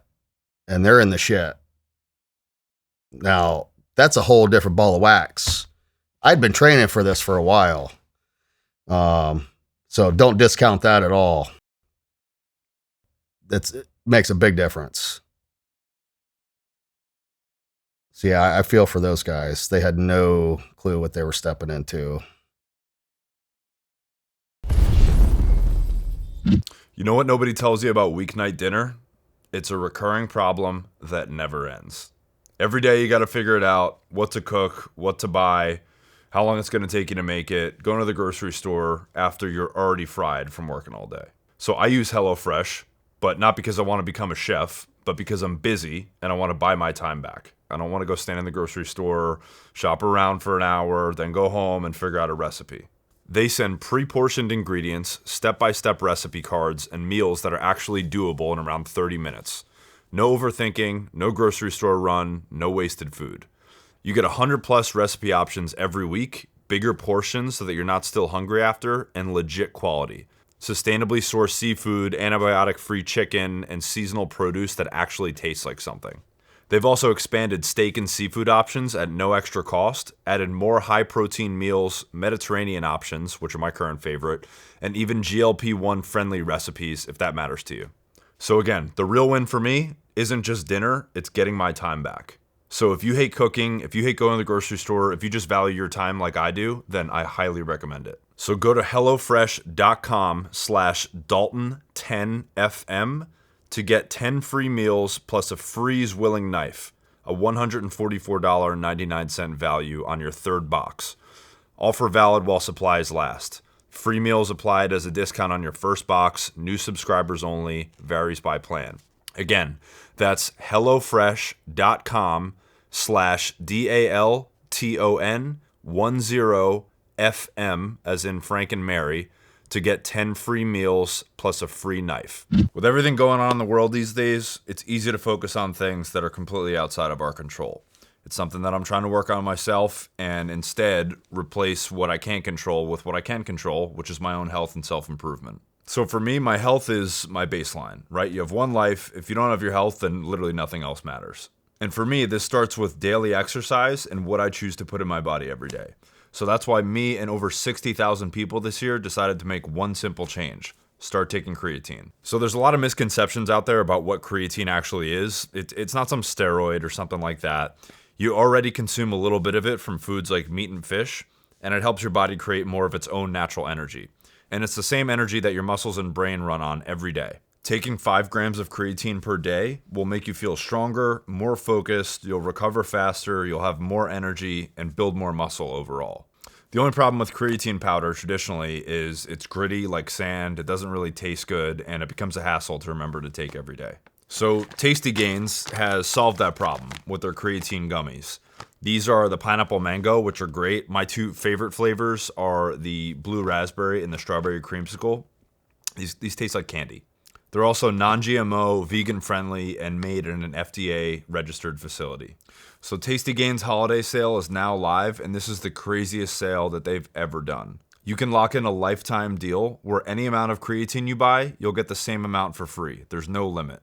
And you'll have the choice to get your creatine shipped every month or every 3 months as well. So I'd never recommend a supplement that I didn't believe in, but if you go to tastygains.com/Dalton, you can try it absolutely risk-free, no strings attached. So was that your first deployment with that unit? No, that was actually my second. I did one the previous winter. Like I said, we got over there and it was just cold as shit. It was so bad. They sent us way up north to this village. They were to Recce, and we were up on this mountainside. There was 2 teams of us up there, matter of fact, because it was a winter surge or winter strike is what they called it in 2003. it was so bad up there and so snowed in that we actually saw wolves come by us one day as we're sitting up there hanging out. But we're watching this village off in the distance and basically just looking for bad guys coming and going, because the Ranger Battalion was going to fly in a couple days and hit this target because there were some bad guys there. But we got fucking stuck up there for like 2 weeks because we couldn't get out.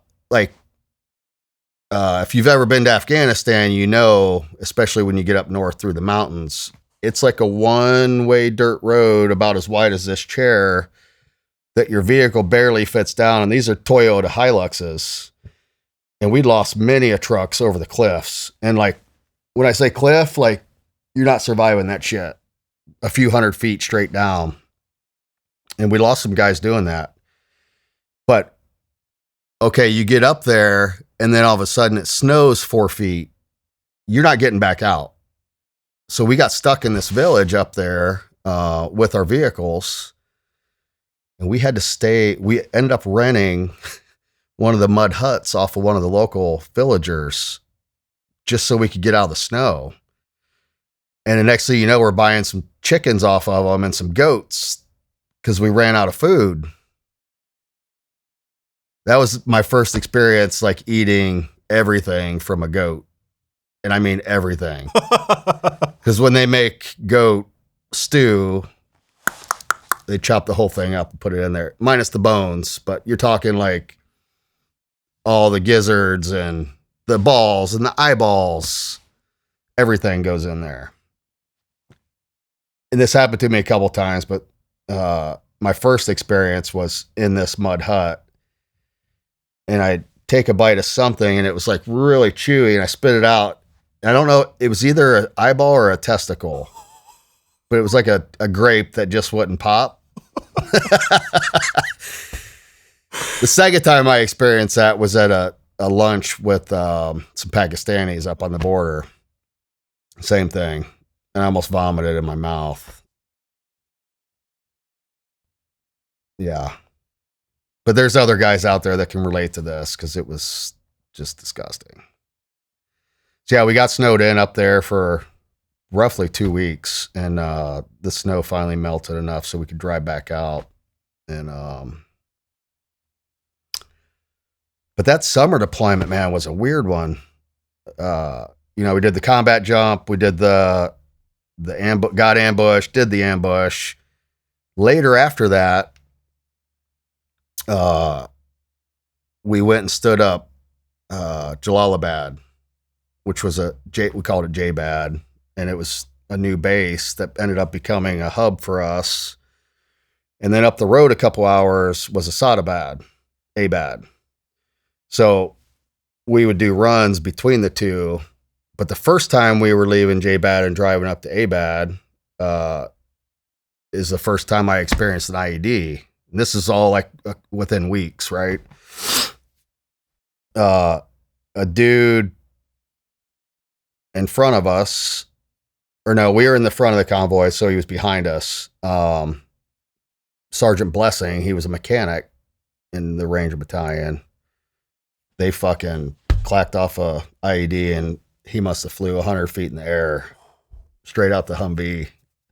So next thing you know, we got Camp Blessing up here now, named after him. Fuck. Yeah. So we get up to ABAD and hang out for a while. And the SEALs were up there. The dev group guys. Yeah. So we link up with them. We're doing some work with them. And there's a lot of intel coming out of that area of Afghanistan. And obviously everybody's looking for bin Laden at this point. Still. What year was this? This would have been summer of 2004. Yeah. And my guys, my future unit, the Army unit, they had already pulled out. Like they went into Afghanistan right after 9/11, you know, between them, the Rangers and SF group cleared house within a year. And then Iraq kicked off. what was it, January or February of 03. So, see you guys, peace. We got another war to fight. So the SEALs dev group got left behind to hold down the fort. And then obviously a Ranger battalion was splitting.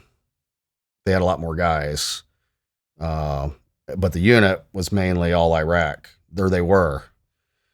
So RRD was doing a little bit in Iraq, but not much, because it was very hot and heavy direct action at the time.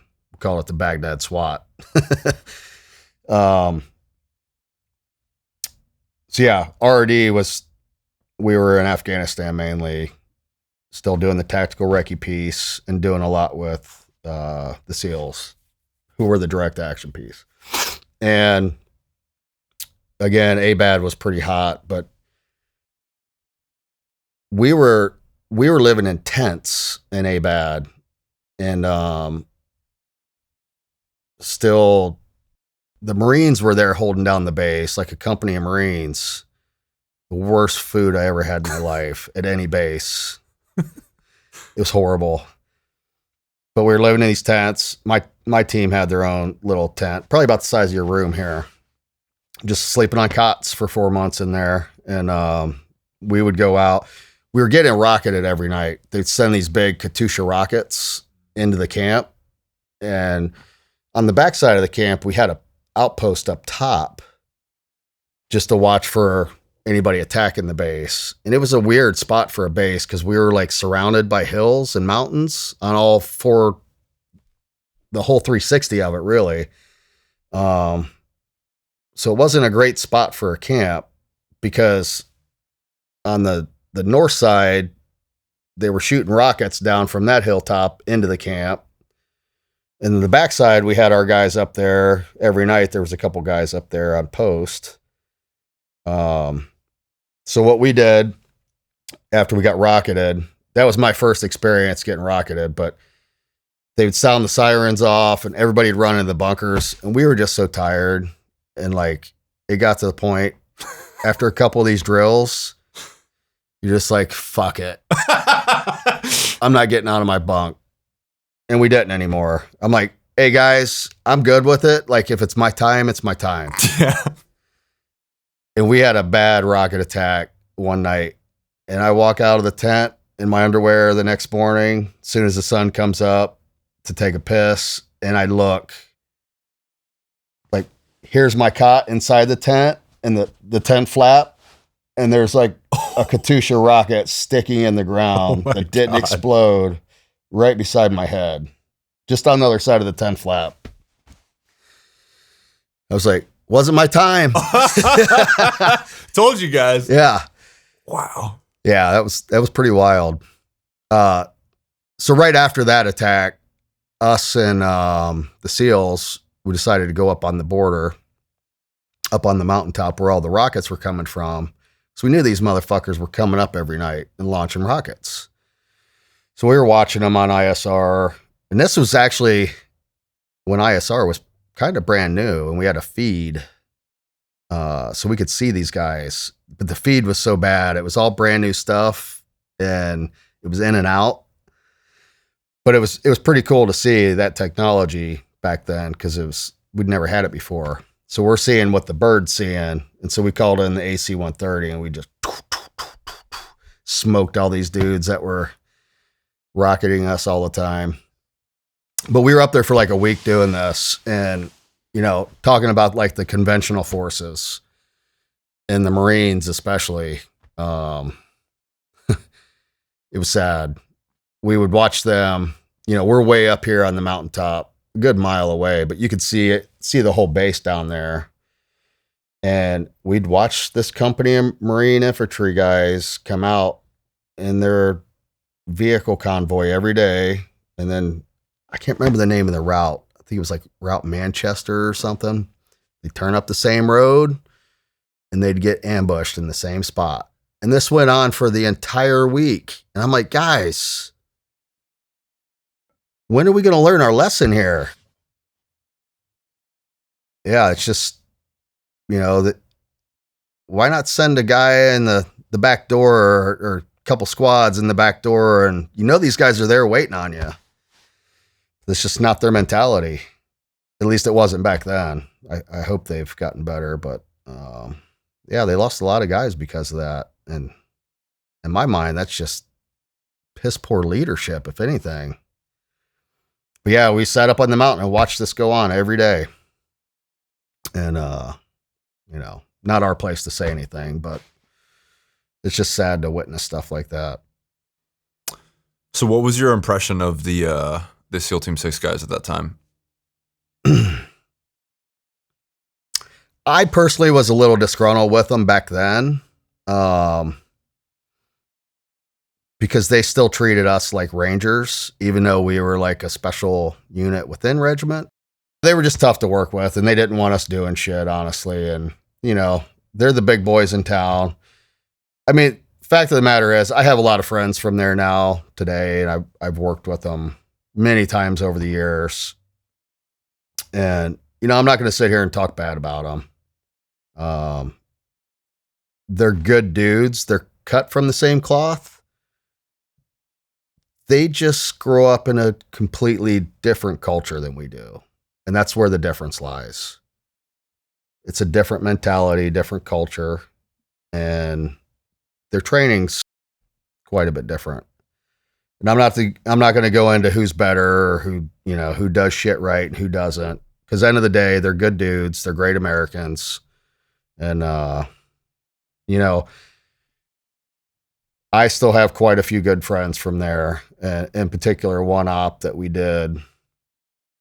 And, I made a lot of good friends on that mission. I still talk to him today. But, I was a little disheartened the other day. I was, this whole vet bro drama that's going on, especially between O'Neill and Biss on like who shot bin Laden. Like, hey guys, guess what? Nobody gives a fuck. Just stop. Nobody cares. Especially the guys from the community. Nobody gives a shit. You know how many targets we went on? And like 3 or 4 of us flooded the room at the same time. And guess what? We did our job. We were all supposed to shoot that guy. Doesn't matter who shot him first. Because if you're that good, you're all putting rounds on target at the same time. Or pretty damn close. We would jokingly have arguments about, oh, I got him. No, I got him. Who cares? And we were joking about it. But these guys are like lawsuits and all kinds of crazy shit, man. Last time I checked, there was a whole squadron that went in on that target, plus the pilots and all the support people that got you there. And you're going to come out and say, and you're throwing a fucking hissy fit over, I was the guy that shot him. Like, I get it. It was a big deal. He was the world's #1 terrorist for America. Right. But end of the day, nobody gives a shit who shot him. He's dead. And again, it was a whole team of people with a whole country behind you of support to actually make that happen. So I just don't get this whole thing. And another reason I'm not going to get into like the whole SEALs versus Delta, because Biss went there, and I know Biss. I've done some fundraisers with Biss. He's actually a good guy. But he was on Sean Ryan talking shit about Delta's tactics. And I was like, Biss, come on, bro. Let's not throw stones. I got tons of stories about your guys' tactics if we want to go there, but I'm not going to go there.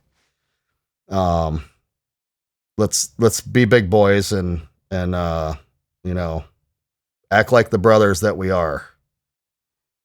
So that's all I'm going to say about that.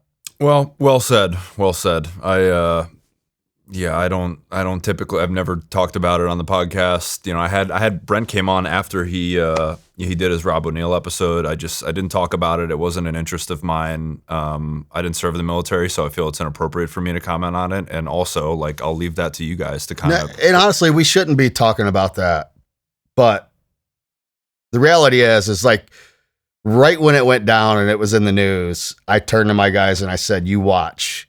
It's going to be a race to see who can get out of the military first and write their fucking book and make a movie. And it was. O'Neill just happened to be the first guy that was able to get out of the unit and penned a book. And honestly, I don't think Biss was far behind him, but Biss tried to do the right thing, get it approved, and it got held up. From what I understand, I don't know the full details because I don't care, honestly. Like, if that was Delta that did the mission, you would have never heard about it. Because technically, to this day, we still don't know who got Saddam, do we? Well, maybe not on the record, but, you know, yeah. There's been plenty of talk about that one. Just saying. You know, it's funny, man, how, and you say like that, this never would have been a thing if Delta got him, but it's funny how, I mean, like, dude, fucking Leon Panetta immediately, who was head of the CIA at the time, immediately started working with Catherine Bigelow and Mark Bull. I think it's Mark Bull, who are the directors of Zero Dark 30. Yeah. Gave him a classified briefing on a mock-up of the Bin Laden compound. They came to, I think it was a speech at the Bubble at the CIA where it was all CIA people and then them, so they weren't cleared for it. It's like you can get away with it if you're part of the narrative, and like obviously, you know, I don't necessarily think it's a bad thing. I think it's a good thing that a movie was made about it. Like it's a recruiting tool. Like it's an overall it's a good look. But yeah, when it comes to this sort of shit, like I think it's that's a whole other. Here's a perfect example. And really, it's politics, man, and it depends on the administration.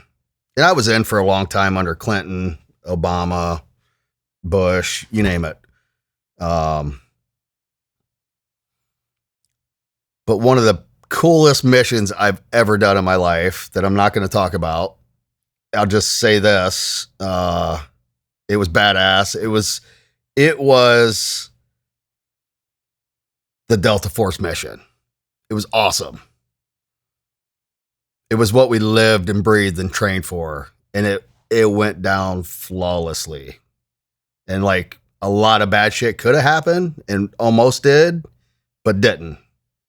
We walked away unscathed.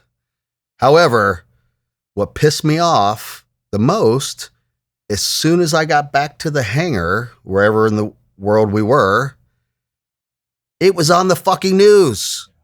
I literally just walked off the bird the next morning after getting back from this target, and it's already in the news.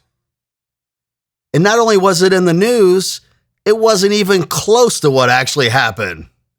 It was this made up fictitious story that they already had canned. And it was like, all right, it's done. Press the button, go, release it to the press. No shit. Yeah. Yeah, I was pissed, man. I'm like, you guys want us to be all secretive of what we're doing the whole time and who we are. And here it is in the fucking news. The biggest mission I ever did in the unit. And it was in the news. 5 minutes after I walked off the bird. And even all the guys were like, what the fuck? Was that, again, without, this isn't a detailed question, but generally speaking, do you think that was the case and they wanted to do like narrative control because of the country that it was in? You know, I've never really honestly thought about it. Why? Yeah, because honestly, it was a good news story. It was, and it was a big deal. So I think there was like a psyop side to it as well, you know, which is part of what we do in the media, right? So one hand I can see it, the other hand I can't. You know what I'm saying? And it was just very odd to me. I'm still in my kit and I'm walking into the hangar and it's on the TV. Wow. Yeah. That's surreal, huh? Yeah. Well, I would imagine. So again, don't confirm or deny, but what I'm getting from this is that it probably wasn't in Iraq or Afghanistan. It was in a separate country, and maybe a country that people didn't know that we were in, or if they did know that we were in, they didn't know that the extent of it.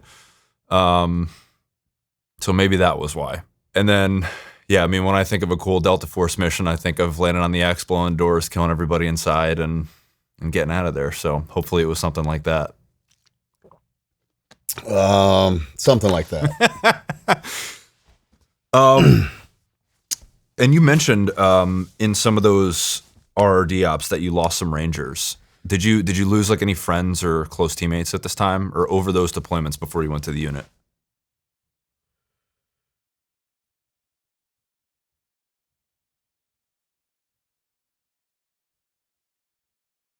No, I actually lost some friends in the unit at that time. When I was still in regiment, we lost quite a few Rangers. Nobody that was in RD with me. And then there was a couple guys in battalion I knew. But they're in different locations, and I was never really super close to them. Like, I had worked with them. So nobody really close just yet. Correct me if I'm wrong, but it's like an unspoken thing that if you go to RRD, then you're going to the unit, right? Yeah, for the most part. I'm trying to think. At least that's how it was when I was there. Pretty much everybody I was there when we had 3 teams, I'd say 90% of them went and at least tried out. There was 5 of us that went to selection together at the same time. And most of the guys made it through selection. And then actually there was more than that. There was like 7 of us that made it from RD, but only 4 of us made it through OTC. Like 3 of them got dropped, which was sad. Like, great dudes, fully capable.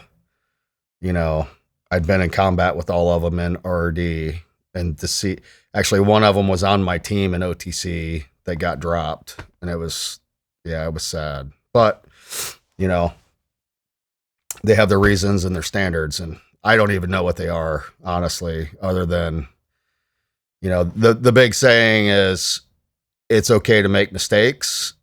Don't make the same mistake twice. And that leads into, the culture of the unit and the life you live even after you're out of OTC. There's everybody in the building knows this saying, even as a support guy, like, selection's an ongoing process. The rest of your life, basically, right? And that's part of the stress of being in the unit. But it's also ingrained into the culture. Like, hey, do the right thing at all times. And, you're going to fuck up at times, but don't do it twice. Like, learn from your mistakes. Obviously, there's certain things that they don't let slide. They had an acronym for it, but I don't even remember it. It was like money, alcohol, and women. Yeah, I was trying to remember the acronym they said for it, like the 3 Gs or something, whatever. Doesn't matter.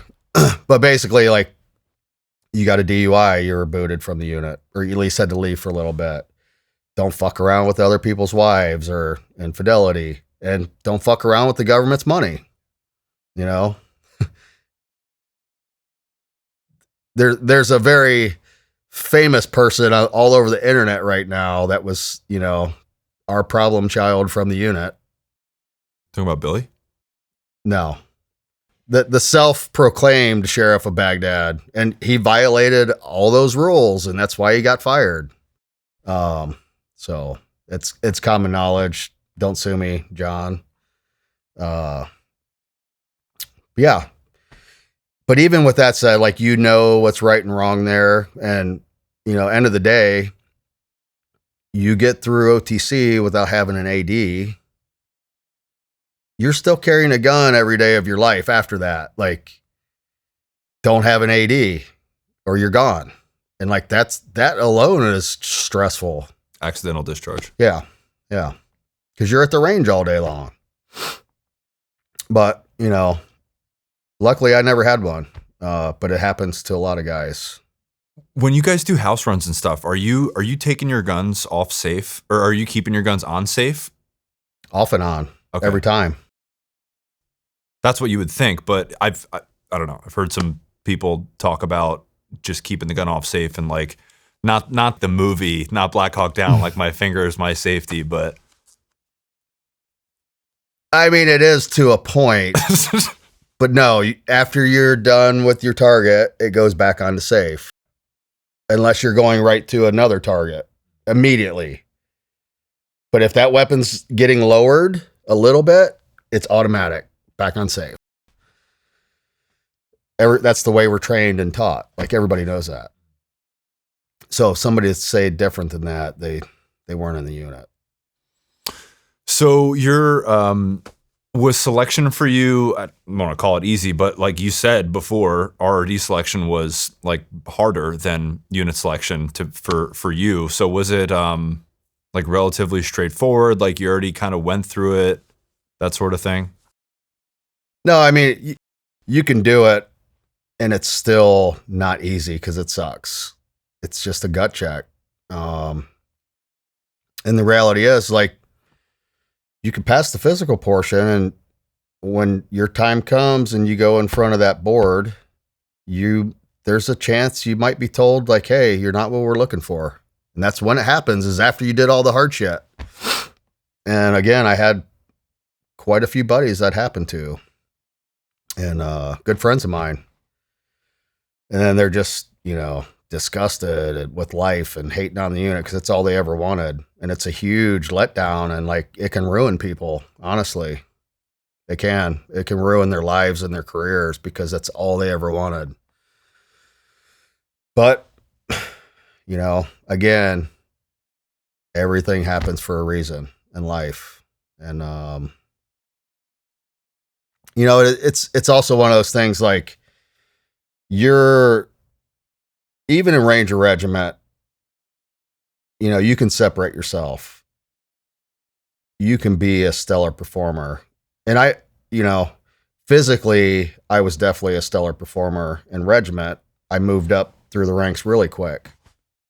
I was an E6 in under 3.5 years, and before I left. And I'm not patting myself on the back, but it goes back to that, like, big fish in a small pond theory. Like, not everybody in Ranger Regiment's even going to make it through Ranger School, number one. I got friends that were E4s in Regiment for their whole 4 years there, because you're not getting promoted to E5 to Sergeant unless you got your Ranger tab. And some of these guys went to Ranger School a couple times and just didn't pass for some reason or other. And it's unfortunate because they were great dudes. But shit happens, and I was just fortunate enough to move really fast and through all the required stuff, right? And to move up into leadership really quick. And same thing in RRD. I moved into the team leader spot really, really quick. But then you go to the unit, and now you're dealing with the top 0.001% of the military. There's not that many operators in the unit. There's not. Like, we all know each other, right? And guys from over the years. You hear the names. There's legends there, right? But the reality is you're not the big fish in the little pond anymore. You, on a good day, just strive to be average. And that's also part of the weight that's on you the whole time you're there, because the expectation and the performance that's expected out of you on every day is excellence. You strive for excellence, right? And almost to the point of perfectionism. And that was a hard shift for me after I retired, because I had that mentality of myself and really of everybody around me. I always expected perfectionism, and like, it was a letdown for me when people constantly disappointed me. I had to really change my mindset and get over that, because it's not reality. It's not. But at the unit, it's expected. And it's like, it's a heavy burden to bear, to be honest with you. Like, I tell people this all the time, and I've heard it from friends. The day you sign out of the unit for retirement and you leave those gates, you can feel the weight lift off your shoulders. And it's just the beginning of like your healing journey and getting back to what we would consider normal life, right? Because so much is expected of you there. And, you know, I don't know if everybody feels like this because, you know, there's obviously guys that move up faster through the unit and it's very political. And, you know, I was never one of those guys and everybody knows that. Like, the only thing I ever wanted was to be on a team and leave as a TL. Like, a TL in the Delta Force is the ultimate job, period, in the military or whatever in life, right? But to put that aside, like, the unit in the military was never really my identity either. I loved it. I loved the guys. It was a chapter in my life more than anything. And I think I told you this at dinner last night. Like, when I retired, I wanted to get as far away from the government, carrying a gun, getting shot at, deploying overseas as I possibly could. I wanted to go and start a whole new chapter of life. And for me, that was in business. I figured, you know, I could excel and take my skills and my mentality and perfectionism and apply it to something else. And that's what I've done, or tried to do anyways. But yeah, it was a huge mindset shift because, excuse me. My wife will tell you the same thing. Like, expectation management of people in general is way too much. And it's something I've really had to work on. Well, yeah, because you're working with not only the people that are most dedicated to what they're doing in the world, but you're working with some of the smartest people in the world. And brilliant people. You can't expect to find that elsewhere, man. So yeah. We'll come back to that because I'm sure it was very jarring in the beginning and you're like, am I ever going to fucking find anything like this again? You're not. And it's guys that have retired, they'll tell you the same thing. You're never going to find that type of culture, that workforce with that many just good people around you. And not only are these guys like professional athlete level physically, but like you said, some of the smartest people in the world. I was telling you about one of my buddies, and I'm not going to say his name, but some of you guys will know who this is. Big oaf of a dude, knuckle dragger, like the typical operator. But one of the smartest guys you'll ever meet after you get to know him. But he was also a classically trained pianist. And he would play the piano like nobody's business. And we just had so many guys that had weird niche hobbies or whatever you want to call it, talents like that. But they could kick in a door and blow targets and shoot like nobody's business, right? It's just the type of people you had there. It's amazing. Do you think that I don't even know how to say this word, like eccentricity, if that's the word. Do you think that is because of what the unit looks for in a guy, or do you think that was because the unit recruits from the entire military, so there's bound to be people that are... I think it's a combination of both. I think it's a great thing that they do that. Like, we've had SEALs come over, you know, Marines, Air Force guys. One guy in my class was from the 82nd.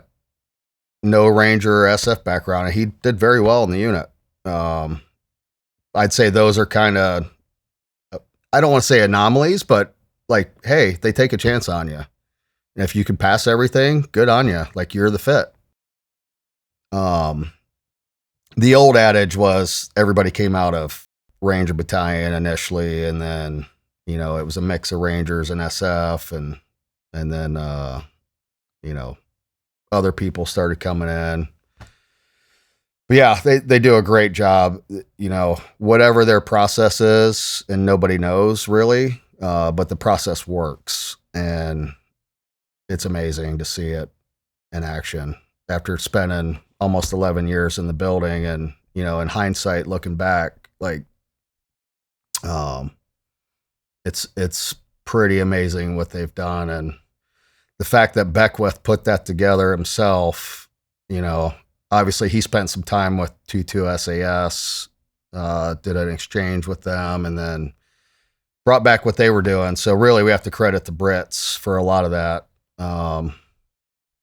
you know, through their trial and error, and what Beckwith brought back to form the unit in 77. But, you know, great place, very, very stressful place to work. A lot of fun at times. But yeah, it was definitely a very stressful part of my life. And like I said, I don't think everybody feels that way being there, at least until they leave and they realize it. But hands down, like, no better place to be. It is the tip of the spear for sure. So, okay, so you make it through selection, and then you go to OTC or Operators Training Course. How did you find OTC? What did you think of it? Oh, it was nerve-wracking. Yeah. It's like, you remember that old football movie, The Program? I don't know. Well, they have like this running joke in that movie about you get a yellow ticket in your locker, and that means you're canned off the team. Well, we had a board, and they would write your name on the board, and all it meant was come to the office. And usually that was like the black Chinook just flew in and picked your ass up because you're gone, never to be seen again. So it's like every day you show up in the morning, you're like getting your shit prepped and hope you don't got that yellow tag in your wall locker. Very stressful. You know, everybody has bad days, right? And just hope you don't have a super bad day at the wrong time. Again, though, it goes back to, you know, you're allowed to make mistakes, just don't continue to make them. And I think the biggest thing they look for in the new guys is that they're continually improving. And that's all they can ask you to do. Because again, you get guys that come in with no experience. Guys from Ranger Regiment and SF already have a leg up on some of these other guys because we've been practicing CQB for years and we've been shooting rifles for years. A guy coming from the 82nd, he goes to the range once a year and gets probably 60 rounds, you know, maybe a little bit more if he's lucky. But they're not doing that much CQB training. At least back then they weren't. So yeah, they got to start everybody from scratch. They bring you up together, which is a good thing because, you know, people always ask me, like, because I spent my whole career between Ranger Regiment and Delta. And they always ask me, like, what was the magic sorcery or trickery they taught you guys at Delta that the Rangers don't do? I'm like, there's nothing. You learn the same shit. It's the exact same CQB. The only difference is, one, there's a couple differences. We don't have a bunch of 18-year-olds up there, privates. And two, we master the basics. Master them inside and out. You don't necessarily do that with a bunch of 18-year-olds in your Ranger squad. And we master them at a very high level to where it's like, it's all muscle memory and second nature, and it's just clicking to the point where you can jump in a stack with any other operators and you're all doing the same thing. Everybody knows what's going to happen next.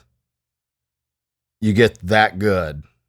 And that's the difference right there. There's no magic sauce other than you master the basics.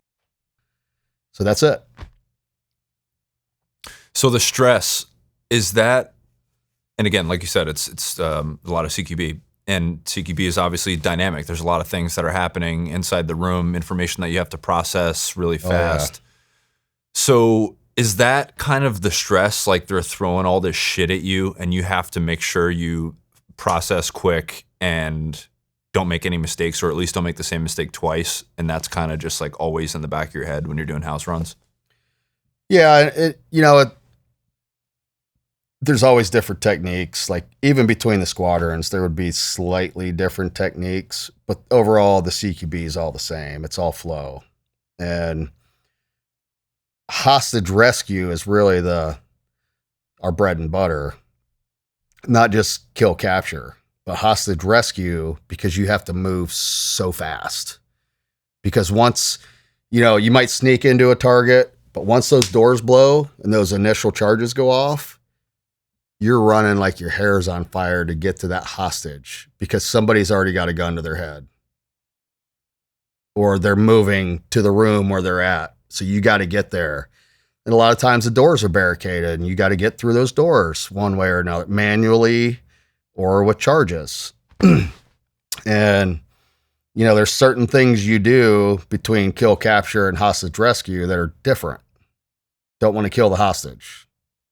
So, like, grenades are out of the picture. And other things. But yeah, it's like your hair's on fire, man. You got to go as fast as you can move and not, kill one of your brothers at the same time getting there.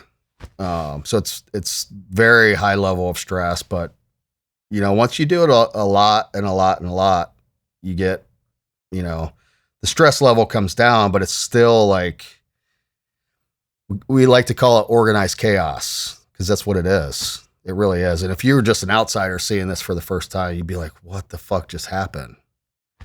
It's organized chaos. Yeah, I just had I was telling you, I just had a brain surgeon in here, and we were talking about just like staying calm in the chaos and how that basically comes down to a matter of repetitions and training. And he's like, for example, what would you do if, I brought a table up here and there was, we were doing brain surgery on somebody and they start bleeding uncontrollably and I tell you to fix it. It's like, I'd fucking freak out. And he's like, well, yeah, because you haven't been put in that situation. And I would think the same way about like probably watching you guys do a house run, like dynamic, like there's a hostage. It's one thing to do that. It's another thing to do it, like make shots while running, do that kind of shit, like process information. That's like where all this. the training comes in, though. Yeah. It would, honestly, man, I look back, it was the same thing with my combat jump. Like we jumped and practiced all the time at night from high altitudes, jumping into the mountains and blah, blah, blah, blah. And when it came time to actually do it, like that ramp opened over Afghanistan at 20,000 feet. And I was excited. I was like, fuck yeah, finally doing this for real. And I got to be the jump master. So I was like, got to point my boys out the door and follow them out. And it was just, again, it was surreal, right? But it was kind of fucking crazy too, right? We're jumping these 100-pound rucksacks that are bigger than me out the back of a bird at 2 a.m. at 20,000 feet into enemy territory. But it was nothing, man, because when you get in those environments, the training really does take over. It does. Like your body and your muscle memory takes over in those very stressful environments. It's fact. And that's why we train the way we do. And we train extremely hard in real world scenarios, best we can to replicate it. Because when it happens for real and you're, you kind of sometimes go into that Will Ferrell blackout mode. Like, what just happened? You remember that movie? Yeah. It really is kind of like that. Like the shit happens so quick and it can be so dynamic and it's not just stressful because you're not even really thinking about it. You're just doing it. Your body is doing it. Your brain's doing it. And it's muscle memory. And that's why we train the way we do. And I mean, honestly, like probably more guys get injured and hurt in training than they do in combat half the time because it's that realistic and hard. All right. So you get through OTC, you get sent to your squadron. Do you want to say which one or no? We don't have to, but I don't know if they could see your tattoo. So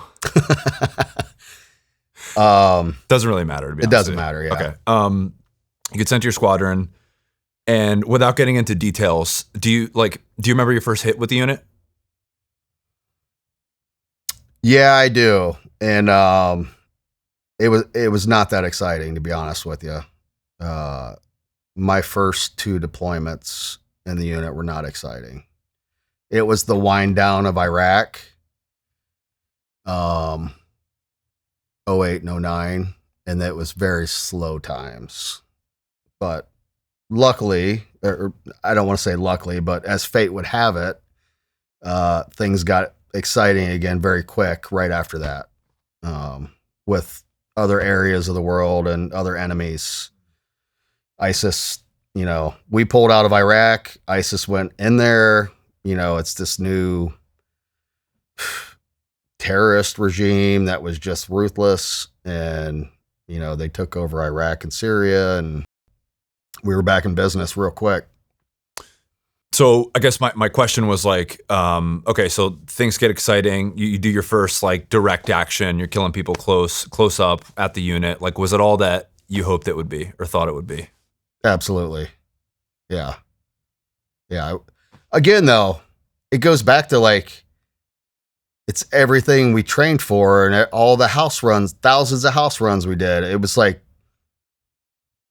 it was cool because you're using bigger charges on the doors. You're killing real people instead of paper targets. It's what you train for, again. So it was just and at that time, man, I already, before I even came to the unit, I'd already had some killing and experienced that, and been on 6, I think, deployments before I even showed up to the unit. And at that time, it goes back to what I was talking about earlier, the lack of emotions. You don't get that, that rush. Your fight or flight isn't there, or the flight isn't there anymore. It's all fight. And you're just kind of indifferent about it. It's kind of old hat. You don't really get the adrenaline rush anymore. I mean, I'll relate it to jumping. I was a big jumper. I was an instructor for a while for the free fall school, and I taught some of the courses at the unit. I did the tandem stuff, and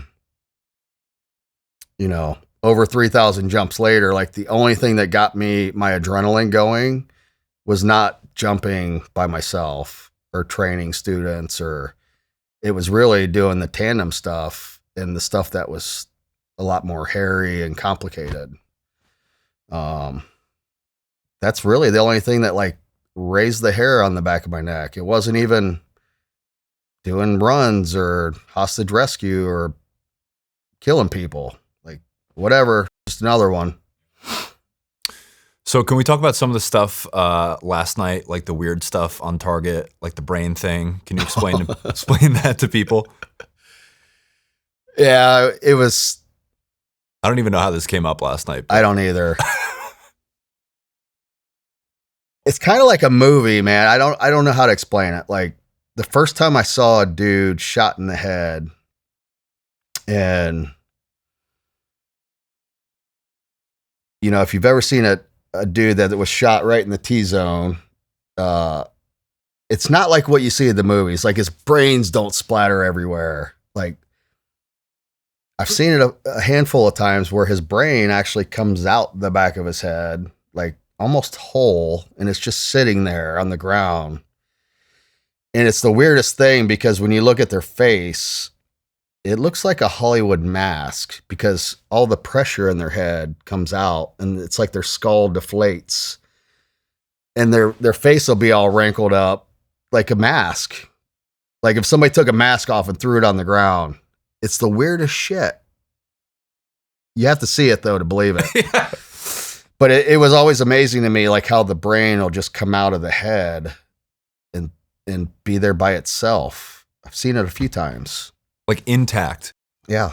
For the most part, yeah. It's like the pressure sucked it out or something.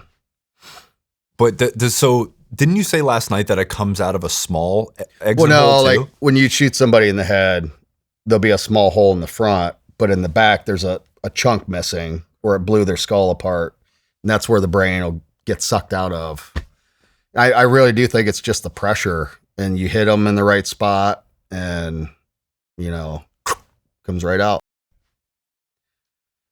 So did you guys, like, we were talking last night, like right in between the eyes, it kind of shuts you off. Were you consciously like going for that on target?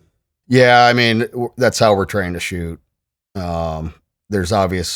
It's very well known, there's kill zones.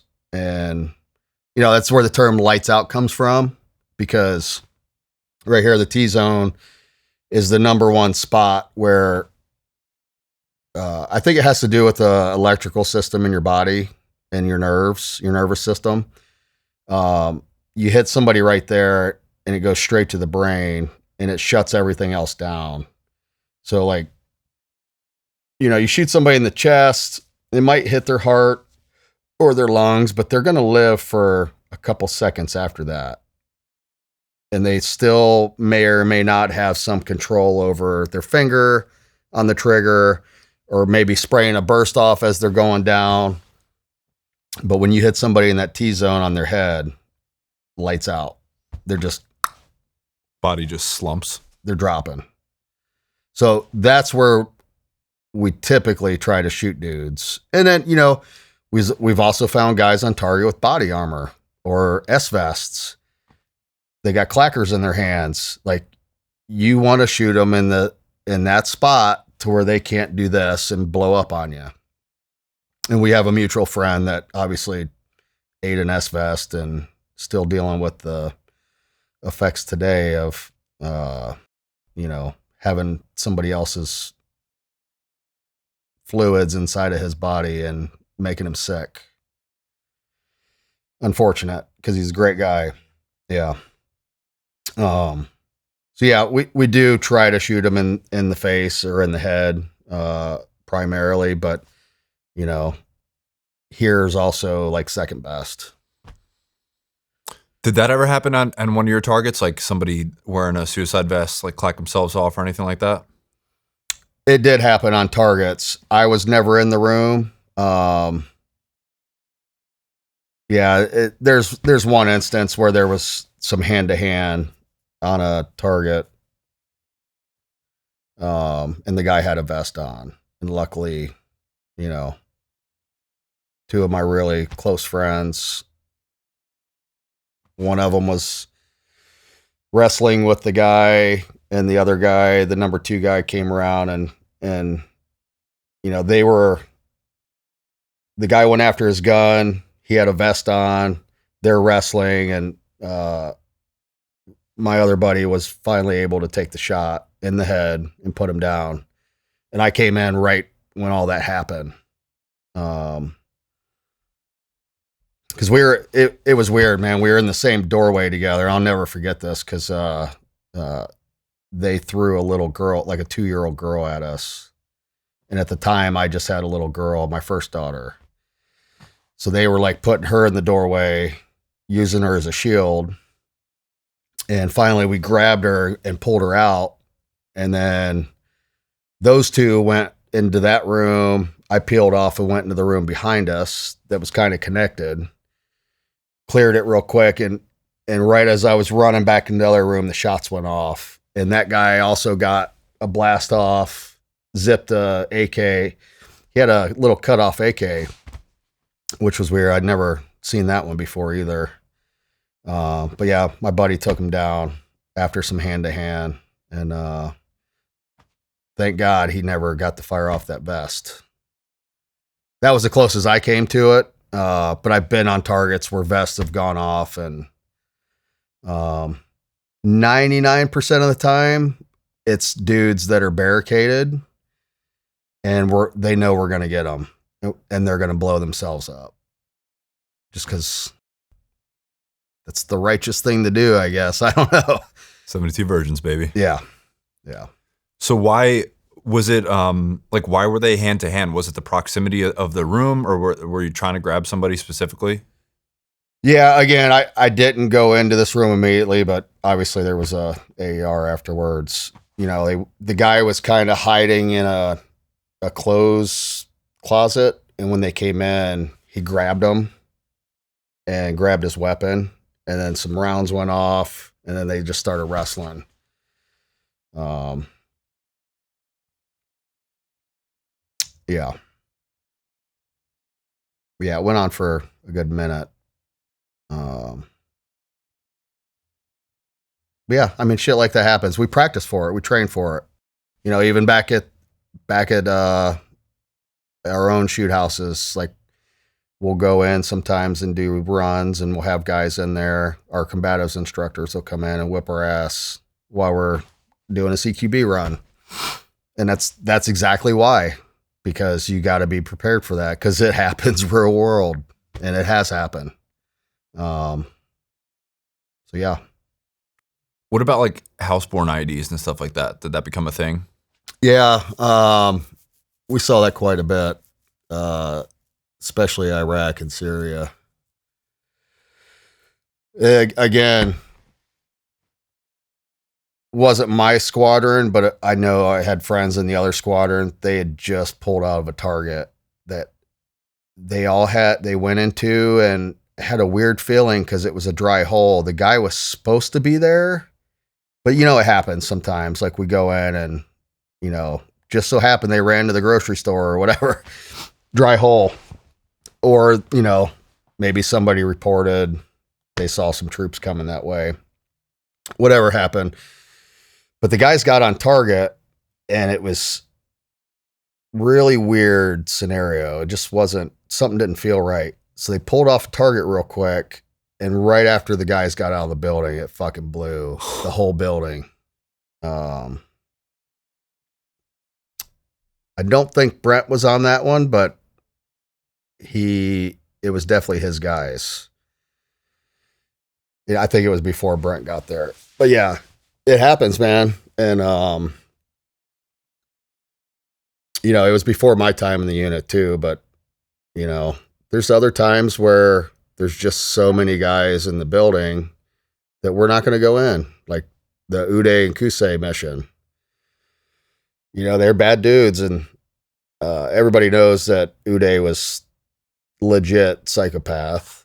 And he was very gunned up and had all of his guys with him. So they leveled that building. We leveled the building. No reason to go into that trap and hellhole and lose a bunch of guys.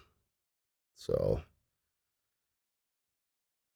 yeah, I mean, it's, you just gotta be smart about it, right? Dude, what is that though? What is that feeling of going into a house and thinking like your spidey senses, like something's weird here, and you back off the house? Like what is that? I think it's just experience, and a lot of luck involved. Yeah, that could have been bad, a really bad day with the whole troop on that target. Yeah. I want to say, they may have found some stuff on the target that clued them in, like some wires and stuff. And they were like, we need to get the fuck out of here now. Like it was rigged. I'm pretty sure that's what happened. Yeah. And obviously to level a big house like that, completely level it. And I saw the feed of it. Like it was done. It was rigged with explosives. So, there had to be some sort of telltale signs to that, I would think. But you're in there at night, you're under nods. It's hard to see all the tiny little details, but luckily they caught it. Did you ever have anything happen to you on target where you got like a weird sixth sense inkling like that?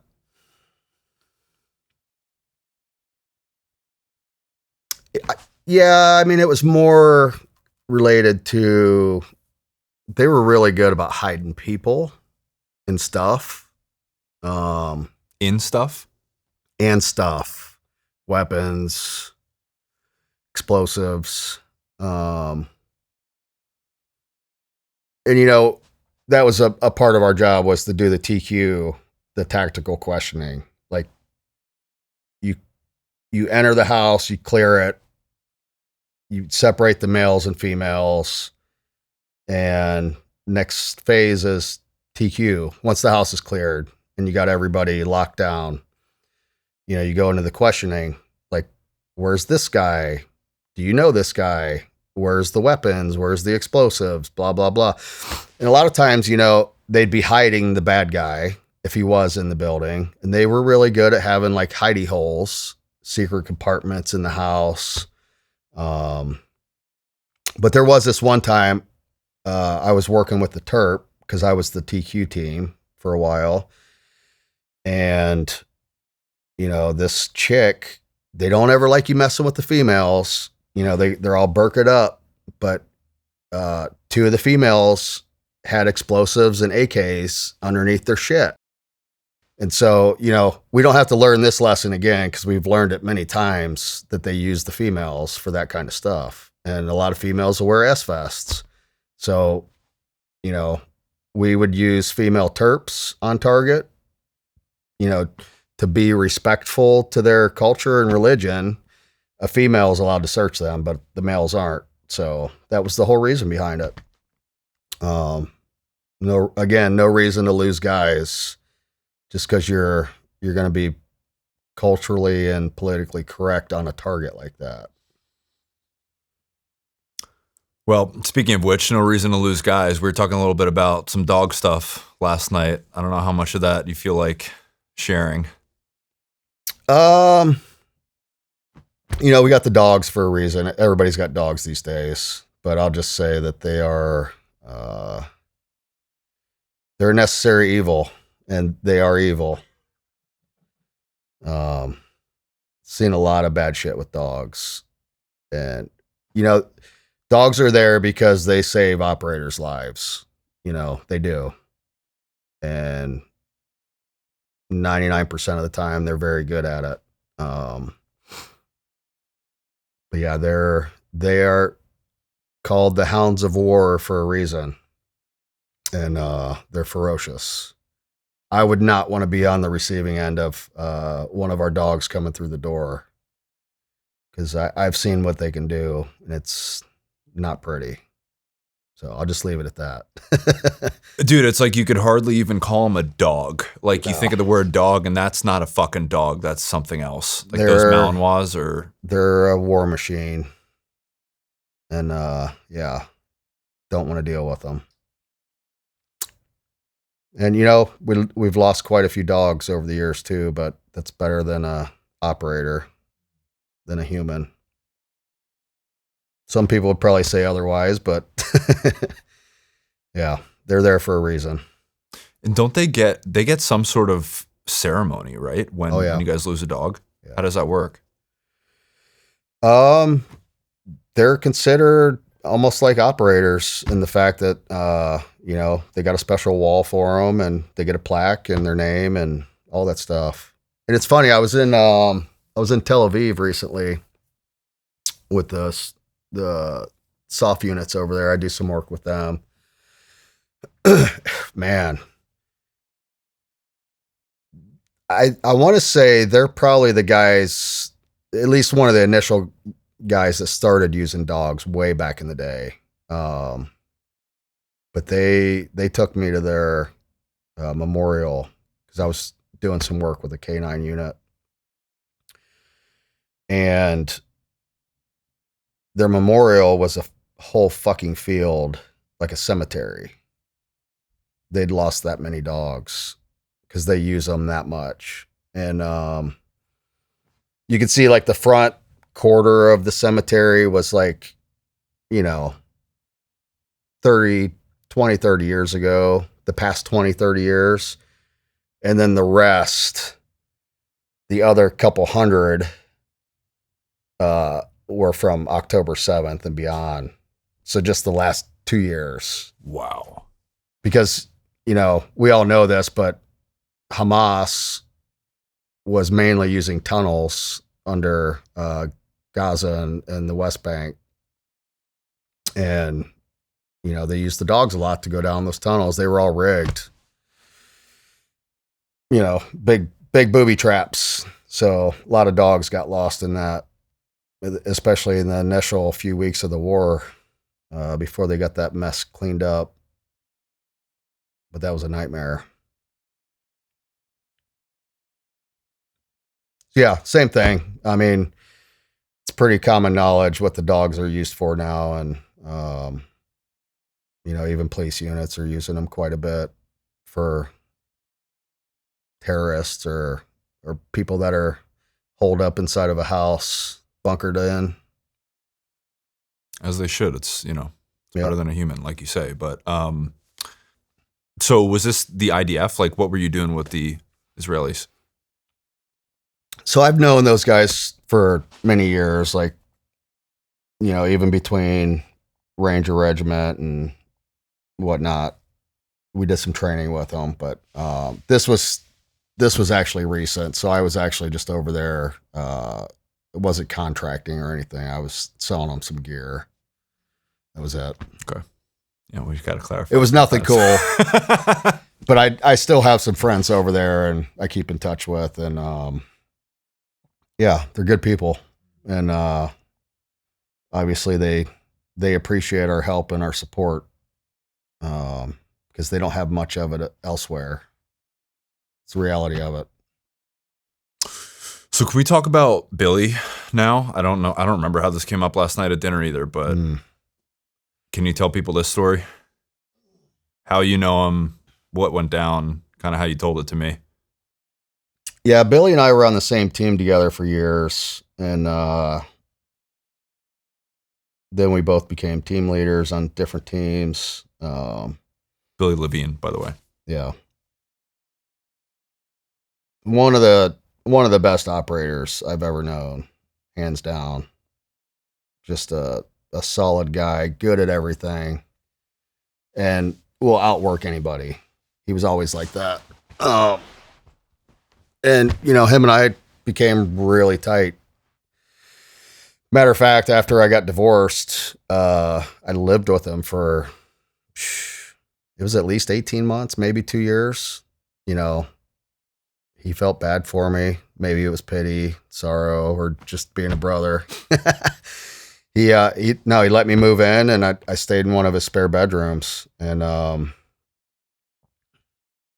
was kind of on my ass. My ex-wife took everything, so dealing with that. Also, I just got over malaria, and I was still recovering from that. And like I said, Billy he was an amazing human being and amazing operator, and a really close friend of mine. And I told you the story, but Billy was not into the drugs and the partying, at least not while I was there. We were still showing up to work every morning together and operating and doing what we do. Like, there's no way he could have been doing all that crazy shit at that time. And I'll just say this, like, Billy and I had daughters, my first daughter and his daughter, around the same time. And him and his wife didn't work out either. She was in the military. But there's nothing more in the world that Billy loved than his daughter. And, if I can set the record straight on anything, like, that in my mind was really his biggest downfall, and why things went south with him. Granted, he made some bad decisions after that, but my last 6 months of living with him, he would have people over. We'd have big barbecues, and a lot of the guys from the unit and their wives and people would just come hang out. That's what we did, right? And I would come down and partake for an hour, but then I was back up in my room. I was trying to finish my degree before I retired. I'd already been accepted to Duke, and I already basically had a job lined up at Tesla, and I was looking forward to the next chapter of my life and moving on. And, you know, I left Billy's house that day. Him and Mark, the guy he ended up shooting a week later, helped me load my U-Haul, closed the door, I kissed them goodbye, and I was on my way to LA. And they were actually leaving the same day to go to Disney World with their families and their kids. And 5 days later, after they returned from that trip, is when shit started to go south. And, you know, the story goes that Mark came after Billy, and, you know, we all knew that Mark always carried a gun on him, and Billy ended up putting him down in his kitchen in front of the kids, and it was sad. And, you know, there was a big investigation, and, you know, Mark was found to have drugs in his system, and Billy wasn't. And it was justified self-defense. And as shitty as it was, you know, it's what happened. And then afterwards, I don't really know what happened, other than I saw Billy a few times when he was in and out of rehab and visited me out in Asheville. And I knew he was still using, and he just wasn't the same person. And it was sad, you know. I wish I could have done more to help him. But I just had another baby at the time, and I was retired, and, you know, I'm not making excuses, but I don't know what I could have personally done to help him. He was pretty far gone at that point. And I knew it. And I think it was the third time he came to visit me. He was pretty bad. I took him fishing, and I knew he was still smoking some shit. I think he was doing like some fentanyl and meth mixed together. It was nasty, because I knew, you know, I caught him behind my truck toking up, and he told me it was just a vape pen or whatever. But 2 minutes later, he's like passed out drooling on himself in the passenger seat for the 2-hour ride back home. And I knew it wasn't just a vape pen. I'm not that dumb. But that was literally like a week after he got out of rehab from Warrior's Heart. So, a couple weeks after that, I got a phone call from one of our mutual friends and said he was found dead on post. And obviously it was all over the news after that. But yeah, good friend of mine. And it's very sad and unfortunate to see a guy like that I knew personally, that was one of the highest level dudes in the world, and even in the building, and loved by everybody, to have that kind of fall from grace and that sort of downfall. But yeah, I really do think it had to do somewhat with his daughter. You know, after he killed Mark, in self-defense, his wife was able to somehow get stationed in Fort Lewis, Washington, on the complete opposite side of the country, so that Billy had no choice and not see his daughter. And I really think that's where he went downhill after that. That's my personal opinion, because I know how much he loved his daughter. Like, she was his world. And anytime he wasn't deployed or working, like, he was spending time with her. And then you take that away from him, and now he's got nothing. So, yeah, that's my Billy story. It's a shame, man. Yeah, it really is. And I mean, I don't know, you know, there's a lot of narratives out there about it, and, you know, what happened to him and who killed him and that sort of thing. Is that something that you want to comment on at all? I mean, he told me he was running drugs for the cartel, and the first time he told me that, I laughed at him. I was like, whatever, dude. And the second time I seen him that he came out to visit, I told you this last night, like, his brand new pickup truck was riddled with bullet holes. And I was like, dude, you using your new truck for target practice or what? And he was like, nah, man, one of my guys had a drug deal go bad. And I'm like, you're not fucking joking about this. And again, I wasn't in the heads. I was dealing with my own shit at the time, like still, fairly new in retirement within a couple years. And like, I didn't even know what to say about it, honestly, but I knew he was already out of the unit at that point. He was in the transition battalion and he'd already been to rehab through the army and other means.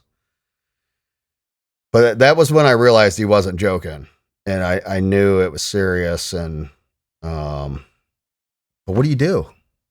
What do you even say to that? I told him, I'm like, man, you got to get your shit together. I did tell him that, but he's like, oh yeah, typical druggie. I'm not using it anymore. I'm done with that shit, is what he would always say. And I knew better, just because the way he wasn't the same person. And more than anything, it made me sad to see him that way. And I don't know. That stuff is just terrible, what it does to people. It really changes them into something else. And it wasn't him. So yeah, I know there's all kinds of stories. There's a book out now, and that dipshit from Rolling Stones wrote a bunch of articles about the rampant drug use in the units, and it's just not true. It's not true at all. Like, it was very isolated case, and the unit took care of it, and that's what they do. Like, Billy was not in the unit anymore, and right or wrong, I don't know that the unit could have done anything more to help him. I don't know. I wasn't there anymore. It wasn't my world, and I can't say otherwise. A lot of guys are mad because they think the unit did him wrong. But again, I don't know. I wasn't there, and I'm not going to talk bad about the unit because of it. Yeah, I just don't know.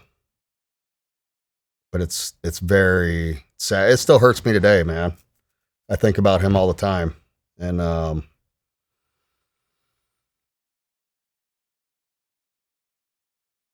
it's fucking crazy, is what it is. What he did.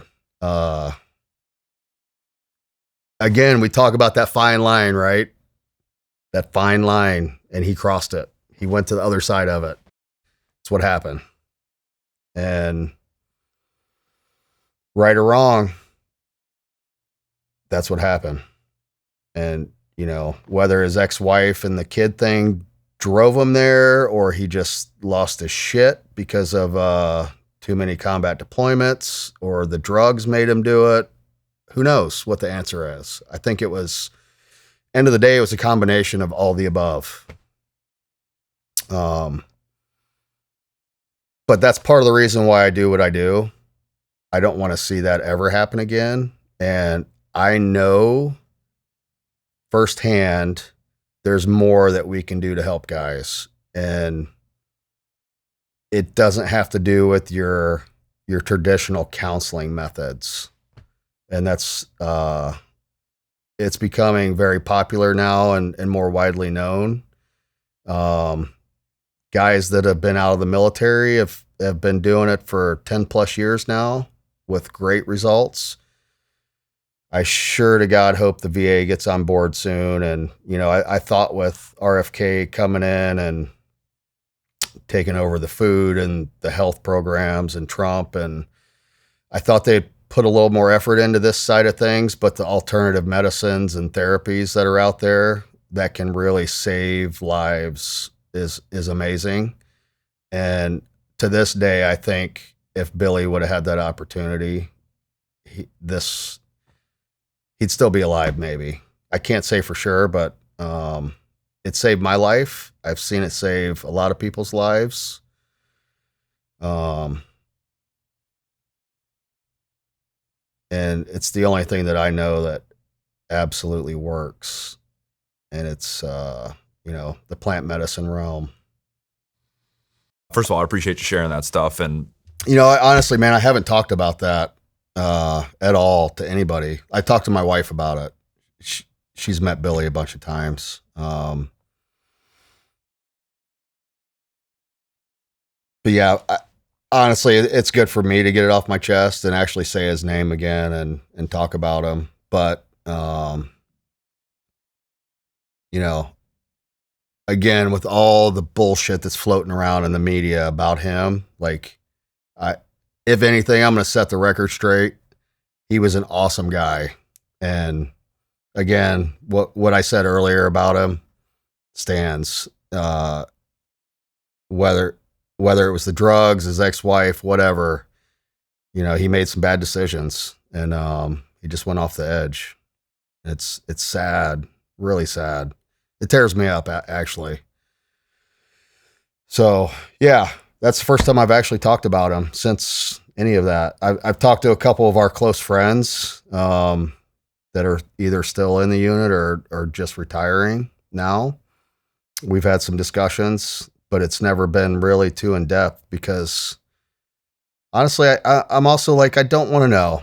I want to remember Billy the way I remember him. Like, him and I shed a lot of blood together on the battlefield, and he was the epitome of a warrior, and that's how I want to remember him. Not the Billy I saw the last couple times he hung out, because he was different. It wasn't him. So yeah, I'll leave it at that. Well, I hope when you say that it tears you up, I hope it doesn't tear you up in a way that, you mentioned, like, just again, my opinion shouldn't mean shit to you. We just met each other, but like, what could you have possibly said to him, man? Nothing. I hope that doesn't bother you, is what I'm saying. It does. I think about it. I'm like, is there more I could have done as a retired guy? I've actually had this conversation with Tom Spooner once, and I love Tom to death, but I told Tom, I said, I think there's more we could have done. And Tom's got his process and his what he does, and he does it very well. But I also go back to, the drugs are very powerful in what Billy was on, and like, maybe he needed something else that you couldn't offer him. And it didn't work. I'll tell you that. He was token up a week later at my house, telling me it was just, vapes. I've never done a vape, so, I don't understand it, but, vapes are horrible. Obviously, there was more in it than what Billy let on. Anyway, yeah, I had that conversation with Tom, and, Tom's a great guy. I love him, and what he's doing is helping people, and I'm not going to knock him. I just think maybe there was more we could have done with Billy specifically. That's what I go back to, and I don't know if plant medicine would have helped him, but we didn't try. Man, I don't know. The way I think about it is, you have somebody who's already like an extreme type A personality where like you can't fucking tell me anything. I mean, I didn't know him. That's I'm assuming, correct me if I'm wrong, and then you have somebody who's addicted to shit like that. And I think with drugs like that, what's worse is not necessarily what it like does to your body, but it's the positions that you'll put yourself in to get more of it. Yeah. It's that sort of thing. So I think that is probably a lot of what. Well, fucking crackhead, right? Dave Chappelle did many skits on this. But that's the reality of it, man. That shit is that bad. And you're right. You're spot on. Like, those people will do anything to get more of that, to get that high. And I've never done it. Never went down that. I've done a lot of drugs. Never went down that path of those specific drugs. So I I can't say I understand it. I know people that have and are recovered, but it's just nasty. I've seen it. I've seen what it does to people, and Billy specifically. Like he was not the same person at all. And you're right. We are extremists.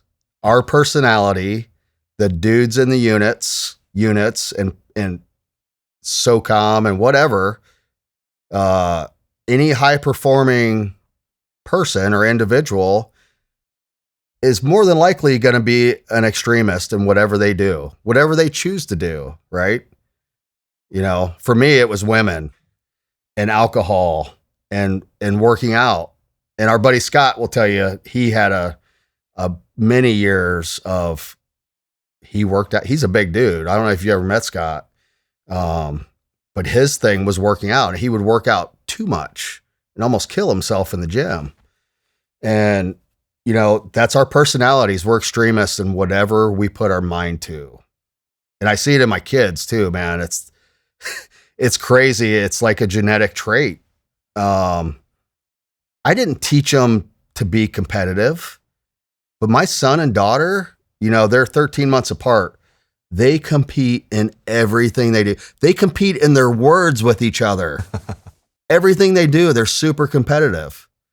But that's my personality, and that's why I had to quit drinking. I've been sober for 18 months now almost. Best decision I ever made in my life, but it took me 47 years to get there finally. But yeah, I was an extreme drinker, to put it lightly. And, unfortunately, that's what a lot of guys do is they drink a lot. I'm not knocking it. That's how we deal with stuff. It blocks out reality a little bit and numbs the pain.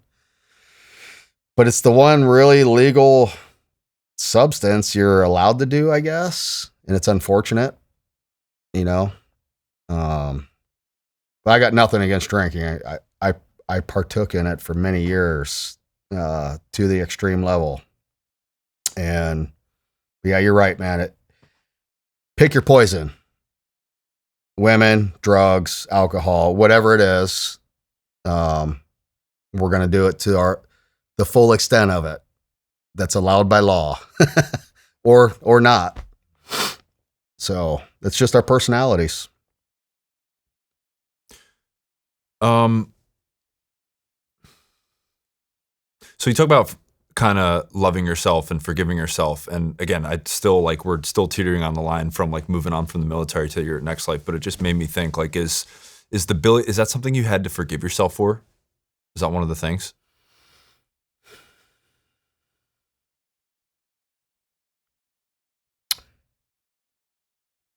I think I may have told you this before, but I don't have any regrets in life. Like, I don't believe in regrets. I think that's my mentality.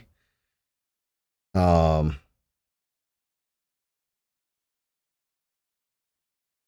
look back and I've made mistakes. I've done people wrong at certain times.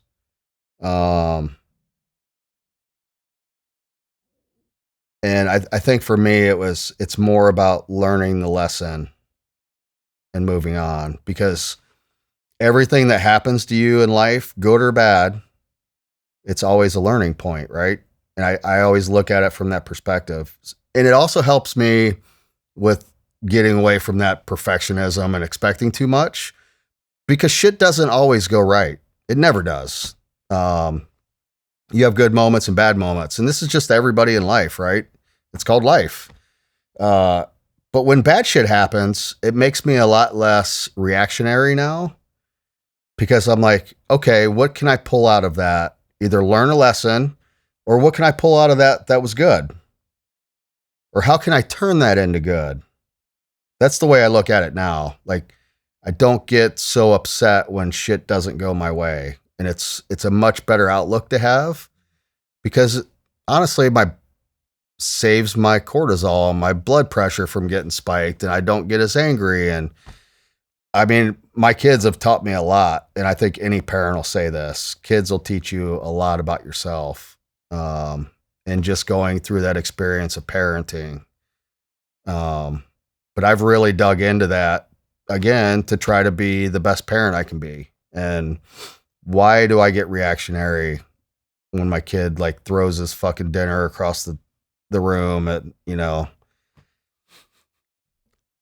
again, bad things are going to happen as expected, but how can you turn that into a good thing or just not let it bother you so much? And that's my outlook now. And it's really helped me out quite a bit, in life in general. So when it comes to Billy,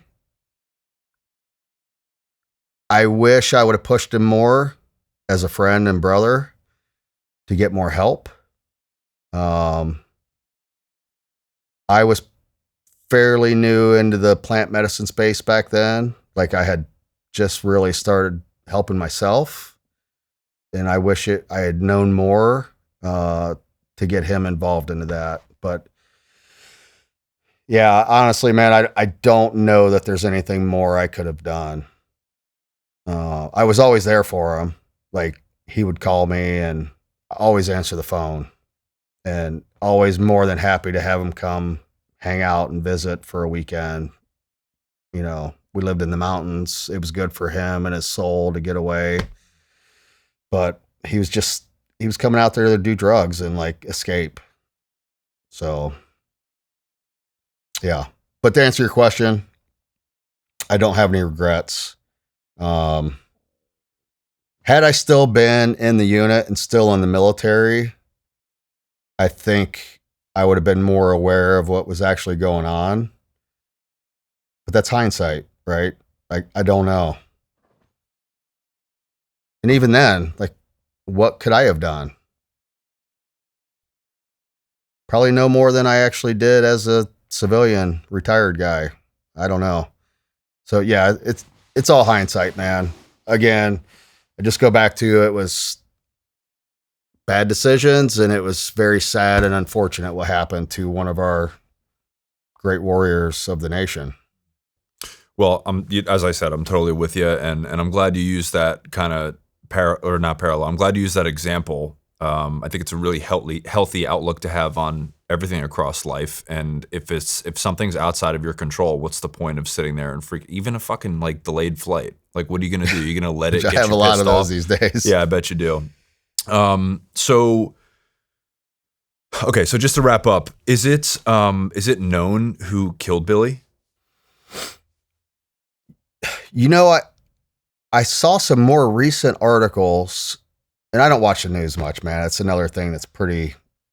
You want to get yourself down and depressed? Just watch the news, no matter what channel it is. So yeah, we don't watch much TV in my house at all, and I definitely don't watch much news. It's like you're putting those bad thoughts in your head constantly over and over, and it does affect you whether you realize it or not. And I want to be a vibrant, positive soul and have a good aura about me, and watching the news doesn't do that for you. So I do actually, I think somebody sent me the article. A couple guys texted me the article. Like they actually convicted a couple guys who were cartel members, Mexican cartel. And, the little bit of news I do see once in a while, like, we're cracking down on all the drugs coming in from Venezuela, like fucking right on. It wouldn't bother me if we invaded that country tomorrow and just leveled it or took it over, put a new regime in, whatever. We've known forever drugs are coming from that area right there. Like, how many Narcos movies did we got to watch about Pablo in Colombia? And Venezuela's right next door, by the way. Ding, ding. So we all know all the drugs are coming up, and I'm actually excited to see what's happening, because of my closest brother was involved in that, and that was his downfall. Like those drugs and all the fentanyl coming from China and coming up through Mexico. Like there's a reason we locked down the border, and it wasn't just drugs. You just had Jeff on here recently or a while ago, another friend of mine. I don't know Jeff super well, but I love what he's doing. I know damn well who he is and what he's up to.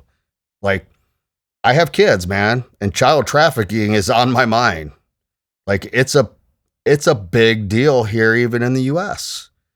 And they take young kids and turn them into sex slaves through drugs most of the time, and you never see your kid again.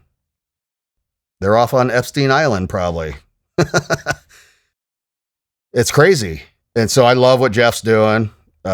Great American, still fighting the good fight, even after, he's out. And as a father, that's a big deal to me. It crosses my mind. And again, back to politics and the news, like, it's about freaking time somebody's putting a stop to this shit, or at least putting a dent in it. Because really, that's all we're doing. We're only catching one in 100 drug boats. That's the reality of it. And they're okay with that. They lose a little supply here and they got a big stash going up this way. That's what happens. But, I think we're going to see over the next couple of years, we're going to see a pretty drastic decrease in fentanyl coming into the country. And probably that'll relate to less overdoses, less Narcan being used. So that's the goal, right? So yeah, dude, if people are watching this, it's currently the end of January and your episode is coming out in a couple days. And like I told you, I plan on cutting this part in right where we left off talking about Venezuela, because I don't remember the exact day that we recorded, but it was just a couple days before the unit went and picked up Maduro and brought him back to the U.S. So I feel that it would be weird for us not to insert something and talk about it. But yeah, I guess, like, I don't know, maybe the best place to start is just like broadly, like my initial reaction to it was like, who else could go do a snatch and grab on a sitting president of another country like that? Yeah. Yeah, you're right. We did talk about it, and it was less than a week after we filmed the full episode. So, and we did bring up Venezuela, and I believe my exact words were, it would not hurt me or surprise me if we did something in Venezuela very soon. I mean, it's widely known that the administration has labeled that entire country as narco terrorists. We've been hitting the drug boats. But to answer your question, in my opinion, there's not many people or units in the world that could have pulled this off. It wasn't just my unit, right? It was a very well coordinated effort across many different units and the government in general.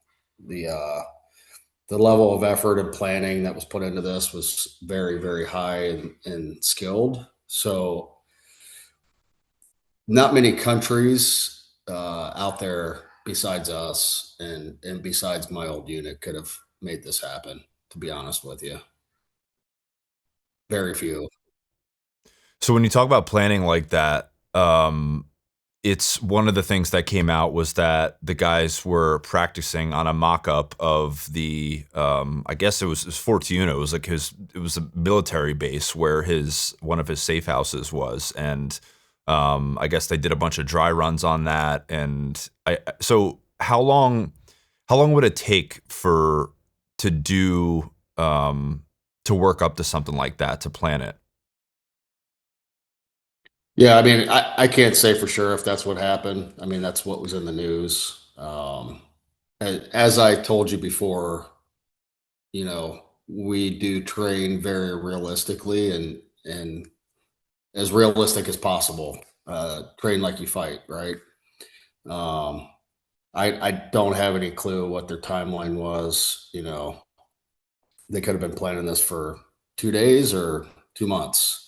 The reality is, I've told some of my friends this, and even in other special units across the world, like, this really was another day at the office for my guys. We've done multiple targets just like this over the years. Um, they just don't ever get the publicity that this one did because it was a sitting president. And, uh, whether it's one of the top level terrorists in the world or even lower level terrorists, like we've done this same mission set many, many times over the years. Rolled the whole package in, either snatched or killed somebody and back out very quickly. So I'm not surprised it happened. I'm not surprised, there were no casualties on our side.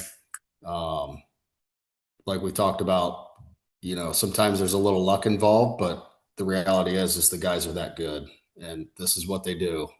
So, uh, I was more surprised that it was released in the news, like literally an hour or two after it happened. But again, we talked about that before on a mission I was on, and you know, it's obviously a propaganda or PR push, and they would have figured it out pretty quick who did it anyways. Uh, so I'm just, I'm still surprised that they just come out and say it was the unit.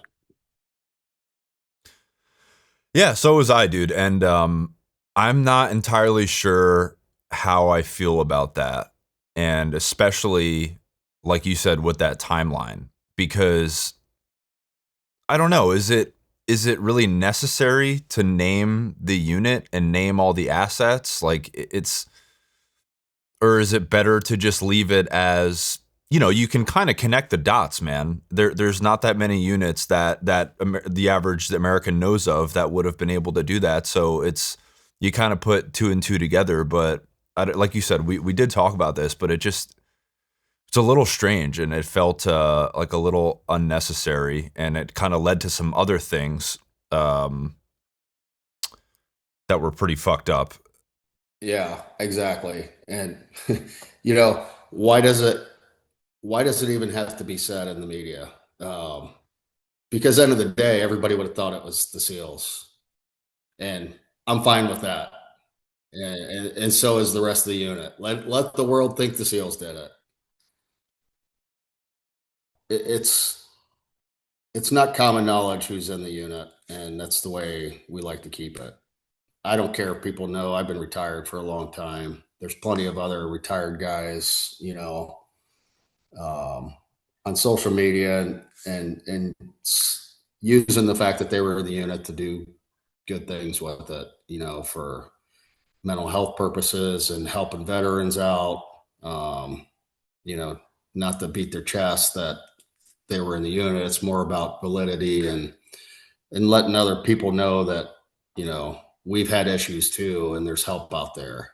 So it's not to go out there and just say, "Hey, I'm a badass." It's not about that.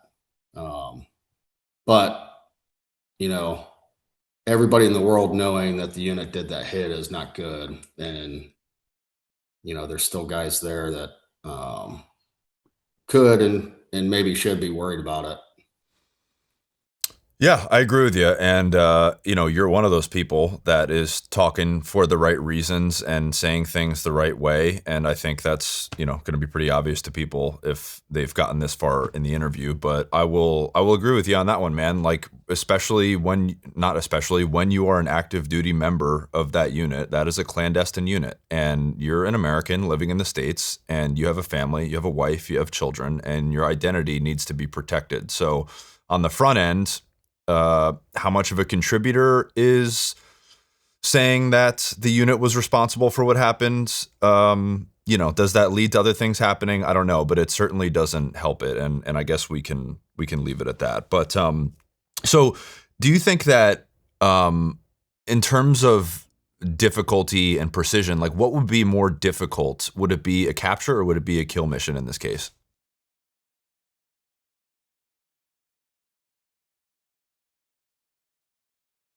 I don't think there's a if it's a presidential order going in that you have to capture him. There's always the side of it that says, hey, obviously if he's got a gun pointed at you, you're going to shoot him, or if you're taking rounds, you're going to take him down. Um, a guy like that, we would want to capture him just to prosecute him. And I don't know where that is at right now. I know he's being held in New York. Um, but what does that even mean for America, right? We're going to throw this guy in jail for the rest of his life. That's not necessarily stopping the entire drug trade. Like, we're just cutting the head off the snake, and um, there's always somebody to replace him. So going in on the target like level of difficulty, I don't think that makes it any more difficult, because there's always that option of, you're going to kill him if you have to, um, w- with the fact that you want to try to capture him. Um, it sounds to me like there was plenty of people on the target killed. I mean, there was reports of upwards of 200 guys, which doesn't surprise me a bit. I mean, it was a military base. There was interviews with guys afterwards that weren't even killed. I don't know if they hid or laid down arms or ran away or whatever they did, but they survived. So there was more people than that on the target. Um, but yeah, I don't think Maduro himself actually put up a fight from the sounds of it. Yeah, and I just meant, and I do want to get to that regime change piece of it and the actual implications and get your thoughts on that. But I just meant tactically, like from somebody like me who doesn't really know what they're talking about, I would just make the assumption that it would be not necessarily easier, but a little bit more simple if you could just go in and kill him and not have to grab him alive. And obviously, that just speaks to the global implications of a no-fail mission like that. Because if you do go and kill this guy, then it's going to be touted as like an assassination, right? So there's massive global implications. But I just meant tactically, like what is more difficult, because it seems that way to me. Yeah, I think there's all the intel pieces got to be there for sure. You got to know kind of where he's at, which, it's been put out in the news that there was an insider helping us. Um, we knew where he was at, right? His bedroom and his safe room or whatever it was. Um, so that piece of the puzzle has to be there, because you can't just go into a massive compound like that and search the whole place from him. Like, it's pretty well known that the dude was caught on off surprise and didn't even make it into the safe room, which was a good thing because that just saved a bunch of time. Not saying we wouldn't have got him eventually, but the less time on target is always better. And it does add some complexity to it because now you got to get him out, right, and get him out safely, especially if you do capture him, which they did. So, uh, yeah, I think the intel piece is the biggest piece of the puzzle of knowing exactly where he was at. Yeah, I mean it's come out in the news. I don't know if it was a CIA source or one of the other 17, I think it is, agencies, but apparently the intel was very, very good, and to the point where obviously they I don't know, allegedly in the news there was an exact replica of the compound, including all the steel doors and the safe rooms, and they had several mock-ups of several compounds, from what I've seen, based on all the different places that he could be. And I know, again, it's been, I think back in August over the summer of 25, it came out that the agency tried to recruit his pilot.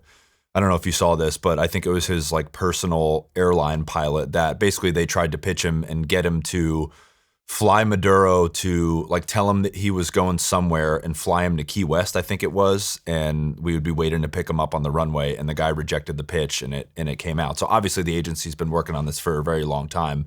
But like how often is what I was going to ask you is how often is the intel that good? But I think I already know the answer, and a lot of people probably do. It's not always that good, but how good would it need to be to get the go ahead from a sitting president to do something like this? Or do you think it's more subjective based on who's in seat? Yeah, I think you nailed it on the head. It's very subjective, and they obviously give confidence levels to the intel. Um, so I think as long as there was a good confidence level that he was in, one of two or three places, and he was definitely on target, the guys are going to get him. So obviously, President Trump gave the green light to go do that. So what are your thoughts about that? Related to Trump giving the green light. And, an example that's used is a lot of guys that were, either at your unit or, I've heard the SEALs talk about it too, regardless of what you think of Obama's politics, they give credit where credit's due for him to give them the go ahead to go get bin Laden. Yeah, I mean, it, it's pretty obvious. Like, as soon as this happened, there were, the Democrats were filing lawsuits and saying what we did was illegal. Everybody hates the orange man, um, regardless of who's in power. There's always going to be politics with it. When Obama did it, it was like, it was the greatest thing ever. Um, but people really just don't like the way that Trump, you know, touts his successes or glamorizes things. That's really the only difference because they hate him. Um, End of the day, it doesn't matter to me who made the call. It was the right thing to do. As we discussed earlier, like this drug trade and trafficking has got to stop. No matter who says go, right? Yeah. And so, a couple more things before we get into the aftermath. Number one, you alluded to, okay, now the guys got him, they got to get out. And the same goes for getting in. So is there anything you want to comment on related to, obviously it wasn't just the unit that was on the ground. It was the 160th guys that got him there. It was the F-35 pilots, the F-22s, the Growlers, the warships, like everybody was involved to make the operation happen. So is there anything that you want to comment on around, I guess the team effort or the capabilities of those guys? And No, I mean, obviously went off almost flawlessly from what I've seen and heard, and you know that's just another check mark and success story for the power of our military as a whole, and everybody doing their part and doing it, professionally, and the coordination and level of effort that took was unmatched, right? Everything was timed up perfectly. I don't even know who all was involved or what technologies they used, but I've seen it before, and it's a very high level of coordination, and it's what we do. Like, again, this isn't our first rodeo, but it was a really good reminder to the world of what we are capable of, and you know it may have been a few years since we've showed off that capability, but you know the publicity that got, I think, really opened up some people's eyes. And I go back to the guy they interviewed, whoever interviewed him, the one guard. He said it. He's like, "Hey, the word is getting around here in South America and across the world. Like, don't fuck with the U.S. This is what they're capable of, and I don't ever want to see this side of it again." And he's right. Like, I think you know the world and Americans in general have short-term memories, and it's good to remind people of that once in a while. So, yes, don't fuck with America. yeah, dude, I think that was my biggest takeaway from it too. There's a lot of your former teammates have kind of spelled, actually, and a lot of other people in the military have said the exact words, like, if the unit wants you, you're fucked. And I would just rephrase that to, not that that's not true, but if the American military wants you, you're fucked. And it's just a matter of time. It's a matter of when, not a matter of if. But since you brought that up, I did want to ask you about that.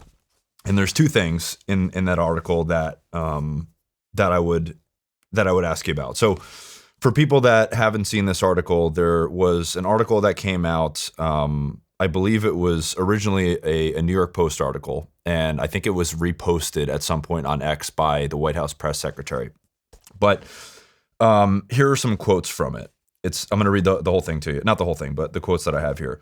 So again, this was a guy that apparently was, I don't know if he was one of the Cubans that was guarding Maduro, or if he was on the ground on the military base, whatever the case was. This is the quote. At one point, they launched something. I don't know how to describe it. It was like a very intense sound wave. Suddenly, I felt like my head was exploding from the inside. We all started bleeding from the nose, he said. Some were vomiting blood. We fell to the ground, unable to move. We couldn't even stand up after that sonic weapon or whatever it was. So that's the first part of it that I guess what I want to get your take on. Yeah, I mean, I've been gone for 8 years. We all know how quickly technology advances and new capabilities. I personally don't know what he's referring to, but I'm not saying it's impossible. So that's all I'll say about that. If you did know what he was referring to, would you be able to comment on it anyway? No. So my first reaction to that was, do you think he could have been talking about flashbangs or something like a flashbang?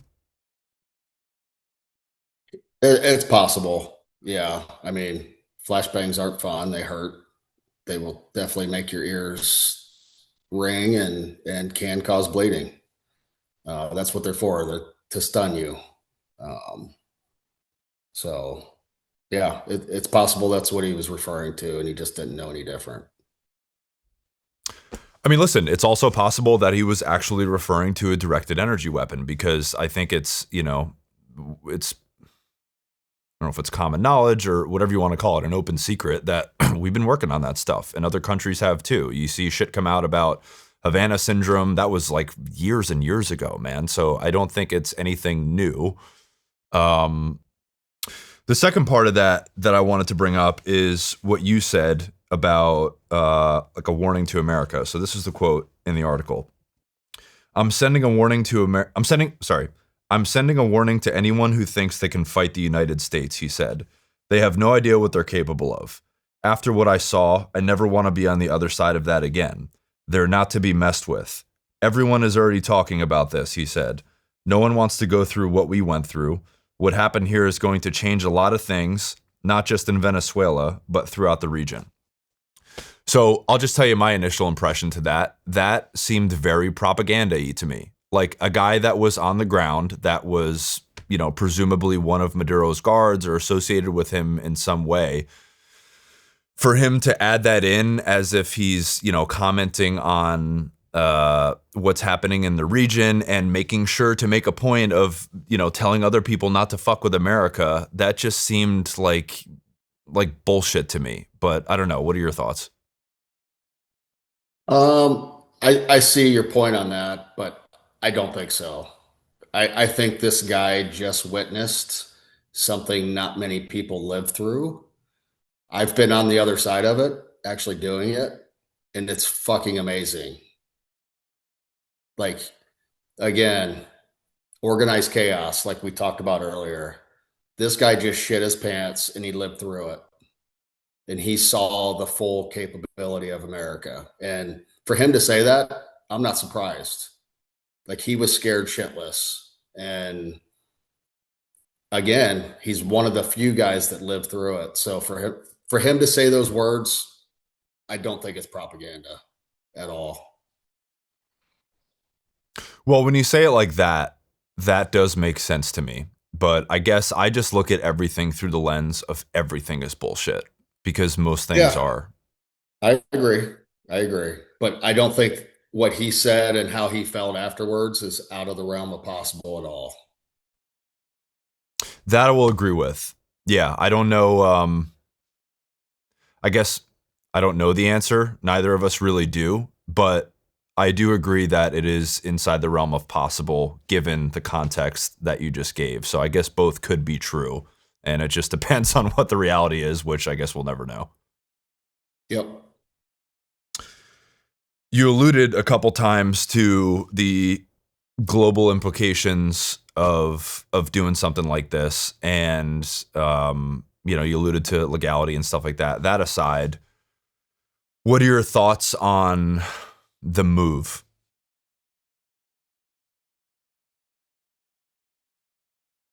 Yeah, again, I think it definitely reminds people politically and and even bad guys and terrorists like what America is capable of. Like we are still the superpower, right?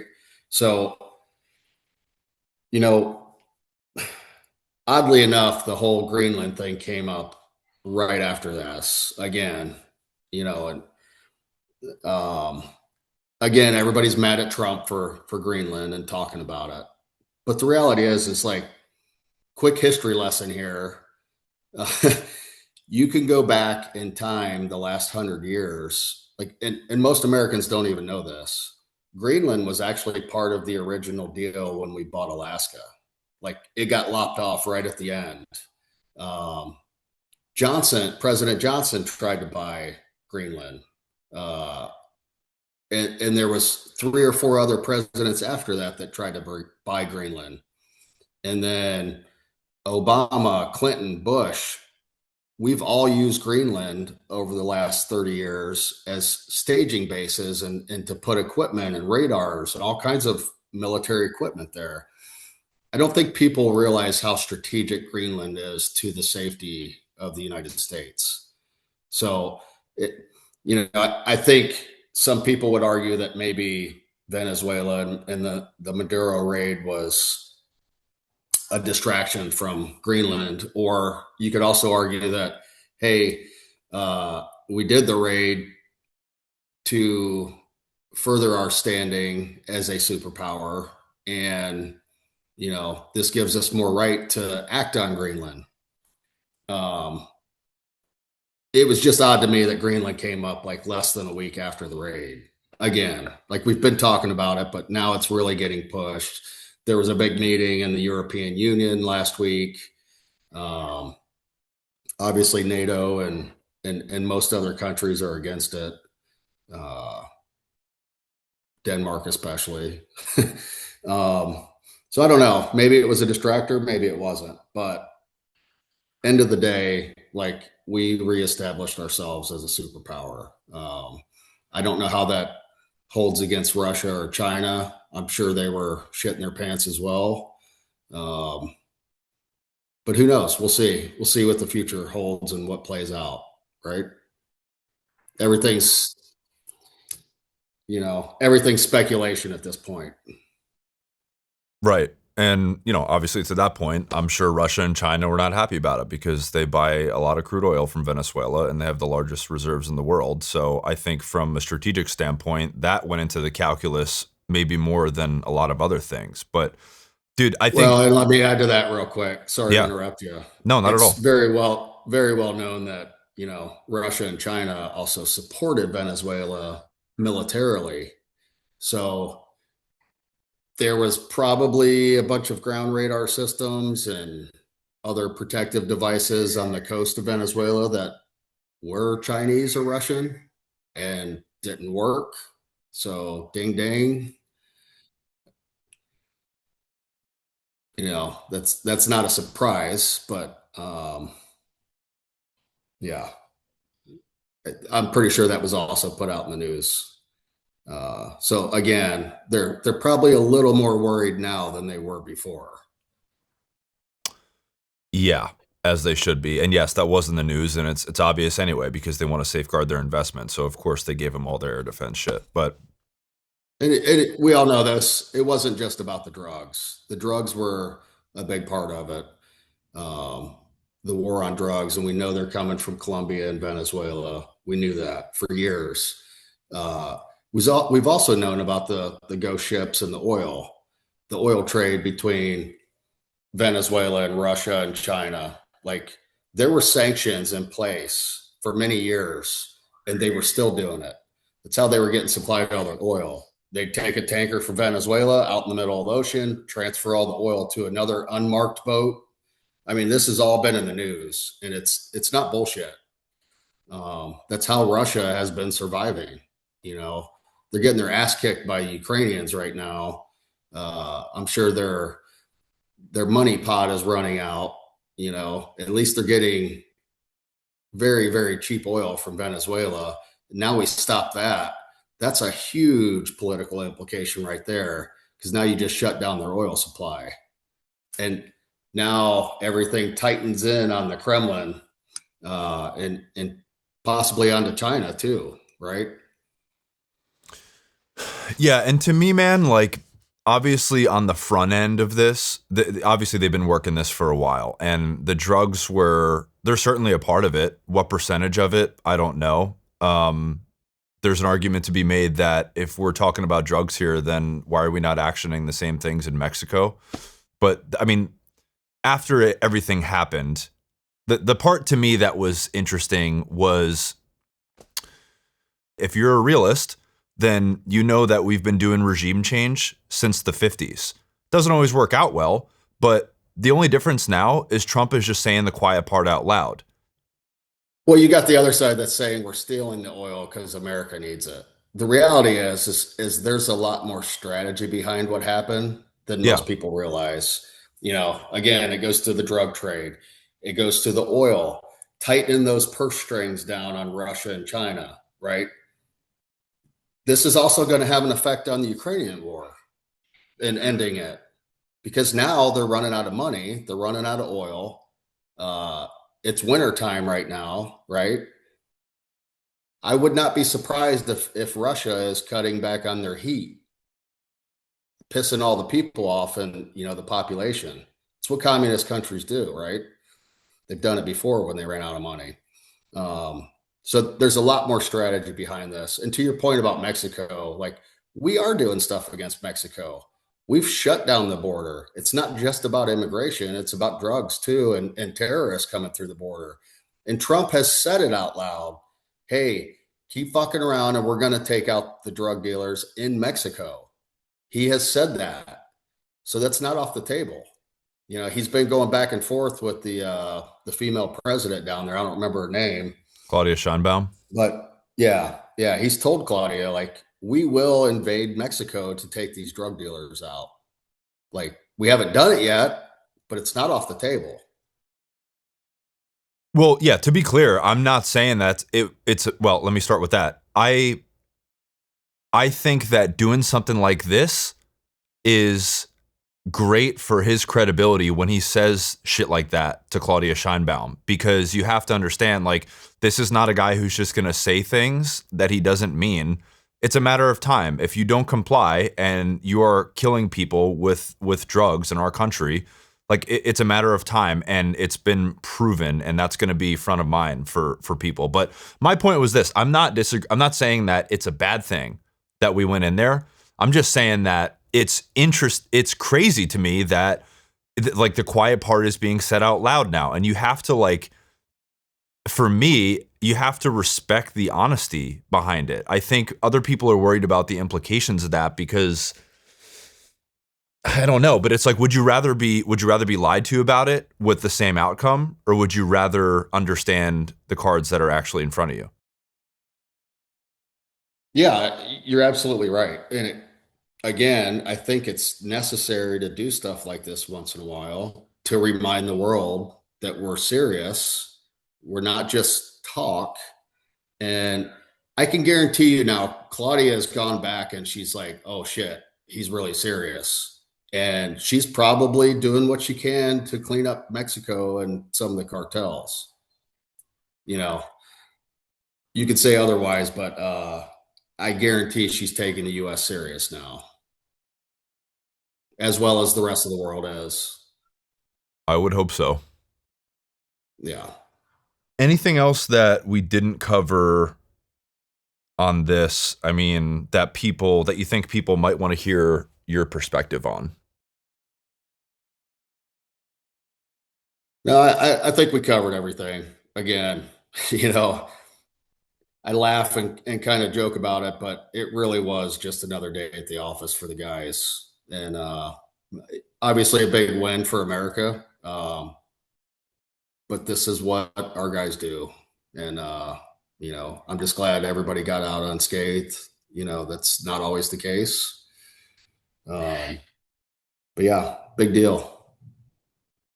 Yeah, man. I guess same sentiment. I'll end it by saying I'm incredibly happy for those guys, everybody that was involved that got to partake in that, because it's a fucking huge deal and it was executed flawlessly. And you train your whole career to do something like that. So I'm happy for them, and I'm proud of them. And that's the kind of thing, whether you like the reasoning or the outcome or not, it's the kind of shit that makes you proud to be an American, or at least me.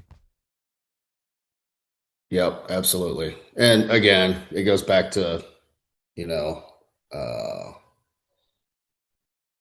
putting a dent in that drug ring and hopefully slowing that down a little bit. Well, I think that is the part of the problem that people don't want to talk about, is the demand, man. We want to do drugs here in the U.S., and if there was no demand, then there would be no supply. Yep. And I think the other part of it, that to your point, these strikes on those drug boats, it's a deterrence thing. Yeah. That you want them. I don't have to fucking tell you this. It's like counterterrorism 101. You want them to think twice about, do I want to get on a boat and drive these drugs into America? Because there's a chance that a fucking drone is going to drop one on me. And Yeah, we've taken out like 10 of them so far, maybe more now. I don't know. But yeah, absolutely. But they're not the smartest people in the world, obviously, but they're going to keep doing it because there's so much money involved in it. But you're right. There's got to be a demand. And it goes back to how nasty those drugs are. You do it once and you're hooked. From what I understand, I've seen it. And again, back to the Chappelle skit. I don't have to say it again, but yeah, it's nasty stuff. People get hooked on it and they'll do anything to get more of it. And that's if it doesn't kill them right away. Right. You mentioned before, like way before, when we were talking about like on target stuff. It was you mentioned like a 2-year-old girl that I don't know if was that ISIS or was that somebody else. Yeah. So I talked to Brent about this a little bit in terms of how ISIS was as an enemy relative to Al Qaeda, relative to the Taliban, and I think it's kind of helpful for people to understand, especially when we talk about having no qualms with killing those people, and in fact it being like a badge of honor because they're subhuman. So. I pulled a ISIS flag off a target one time, and I have it hanging above my gym in my garage. This is no bullshit. Massive, like 6x6 flag. And I do that because I want to say, even to this day, it still drives me to be better, to still be in shape.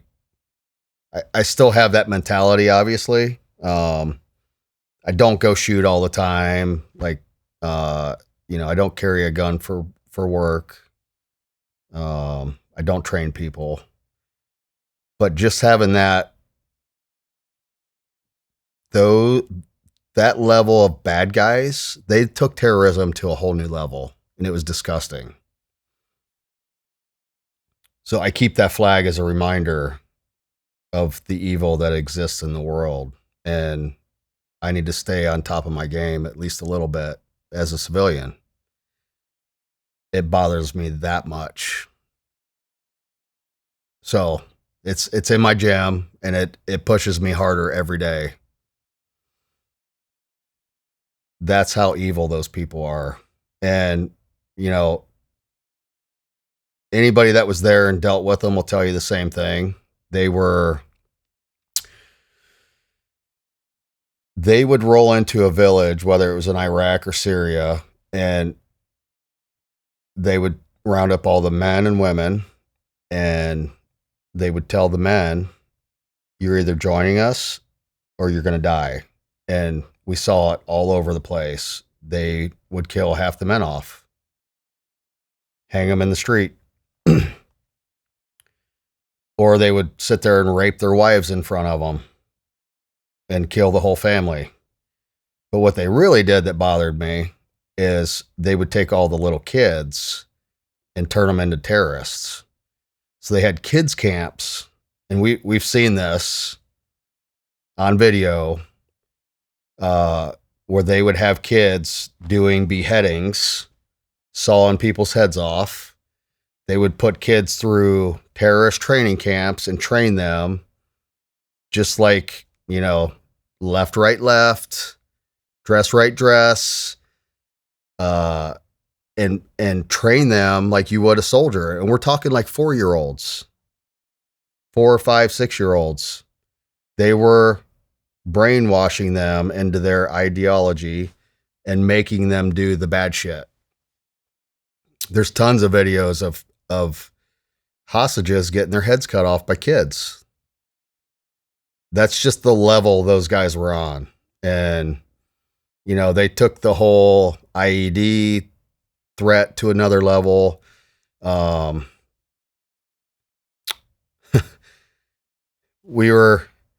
team was on the front line one time with the locals that were fighting ISIS. And we just showed up. My team just pulled in and to the front line area that we had locked down. And all of a sudden, there's like 400 people running at us off the line. And we're like, what the fuck is going on? So, of course, we run up over this berm to see what's going on. There's a massive V-bid. And for those of you that don't know it's a vehicle-borne IED. And what they would do, they'd weld steel plates all over them, make it into like a Mad Max vehicle is what it was. And it was full of explosives and it was headed right at us. And luckily, one of the dudes on the line had a Stinger, or it was either a Stinger or a tow missile, and put it right through the front of that fucker and took it out and blew it up like a couple 100 meters from us. Holy shit. Stopped it dead in its tracks, but it was coming right for us. And that's why the wave of people were coming off the line, because they were about to get toasted. But, regardless, that's the type of threat we were dealing with, this new enemy, and they were ruthless. And, they started dropping bombs and grenades from drones on top of us. That's where all the whole drone warfare came from. The little DJIs. You don't even hear them fuckers until they're right above you. Plus you got all your kit on and your earmuffs. And next thing you know, you're getting a grenade dropped on your head. They invented that shit. And now that's a whole new other threat of warfare is the mini drones, right? That are armed with bombs. So yeah, that's ISIS in a nutshell. And, it's an evil that needs to go away and be eradicated. Yeah. Man, that's fucking crazy. I didn't know that's where like that drone warfare originated. Yep. I remember I had an offline conversation with somebody that does some like technological stuff, and he was saying that they were buying, like in Syria, they were buying drone parts on Letgo.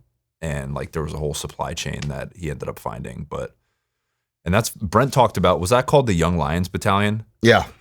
Yeah, he talked about that, but he talked about like having them run through a house as if it was you guys shooting paper targets. And instead of paper targets, it was hogtied Kurdish prisoners that they were shooting. But he didn't mention the beheadings. Yeah. I mean, they used to be online. You could see them, but I don't know if they're still up. I don't search for that stuff. Yeah, they're nasty. So did you guys watch those when you were at the unit and like that fueled you even more? We would see it going on video. On ISR? Yeah. Holy shit. Yeah. Seen it a few times. Did they know that you were watching? They know about it. Like they're not dumb. over the years, they've learned that's what we do. But yeah, whether they knew at the time we were watching or not, I don't know. But we were. What do you think about? Did you see the president of Syria now? He was once affiliated with Al Qaeda, and he had, I believe, it was a $10 million bounty on his head, and he now rose to being the president of Syria. And he went to the White House and met with Trump. I think I did hear something about that. Pretty fucking wild. Well, maybe it's that old adage of your enemy. Know your enemy. Keep your enemy your friend. Because Assad, the previous Syrian president was a complete shitbag. He was gassing his own people. One of the first targets I went in, there was a lot of IEDs and buildings that were rigged in Syria. We went into this village during the middle of the day, and there was bodies everywhere. And all these motherfuckers had gas masks on. And I'm like, I don't want to be here right now because they gassed the whole fucking town is what happened. And I'm like, that shit's still lingering because this was probably just a week ago, maybe. Like, I don't want to be here dealing with this gas, and this is going to fuck us up later. But yeah, he was gassing his own people, and we knew that. Whether people want to believe it or not, it was real. And then lastly, it would be, I guess, irresponsible of me not to ask you, but you can say what you want about it. But is there anything you want to say about Darzar? I don't know if that was around the same time frame. Mm-mm. Okay, skip that one.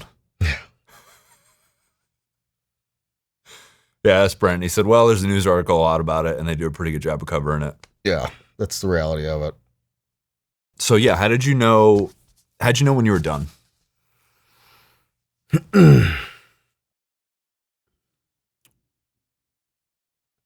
Honestly, looking back, I was done when I was still a team leader. And I hate to admit this and even say it, but it's the reality. And I kind of realized it one day. We were in the team truck and we're going out to the range, and one of my guys, I was sitting in the front, one of my guys is driving, whole team's in there, and I was just like dead tired. One of my guys was like, man, you look like you didn't sleep last night. And I was like, yeah, I don't hardly sleep at all. And they were like, why? I was like, well, I was up like clearing the house last night, And I was like, yeah, I heard some weird noises and, just kept me up the rest of the night. And I was in that phase of my life where, I always kept the pistol beside the bed, and any noise, I was up clearing the house. And I was like, what, you guys don't do that? And they were like, nah, man, you probably need to go talk to somebody about that. And I thought they were fucking with me, but no, I mean, that's the reality of it. And that was right after I had malaria, and I was still in really bad sleep debt and just fucked up. And took me years and years to recover from that. But physically, I thought I was doing pretty good. I was keeping up. I could still do what I needed to do. And obviously experience and just doing it for years plays a part in that. It's muscle memory and second nature. But mentally, I was not there. And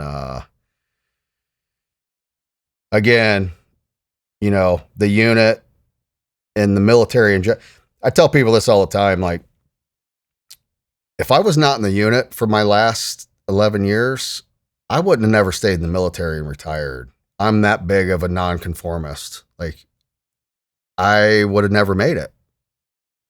If I was in the big army, or probably even still in Ranger Regiment, I would have never made it 20 years.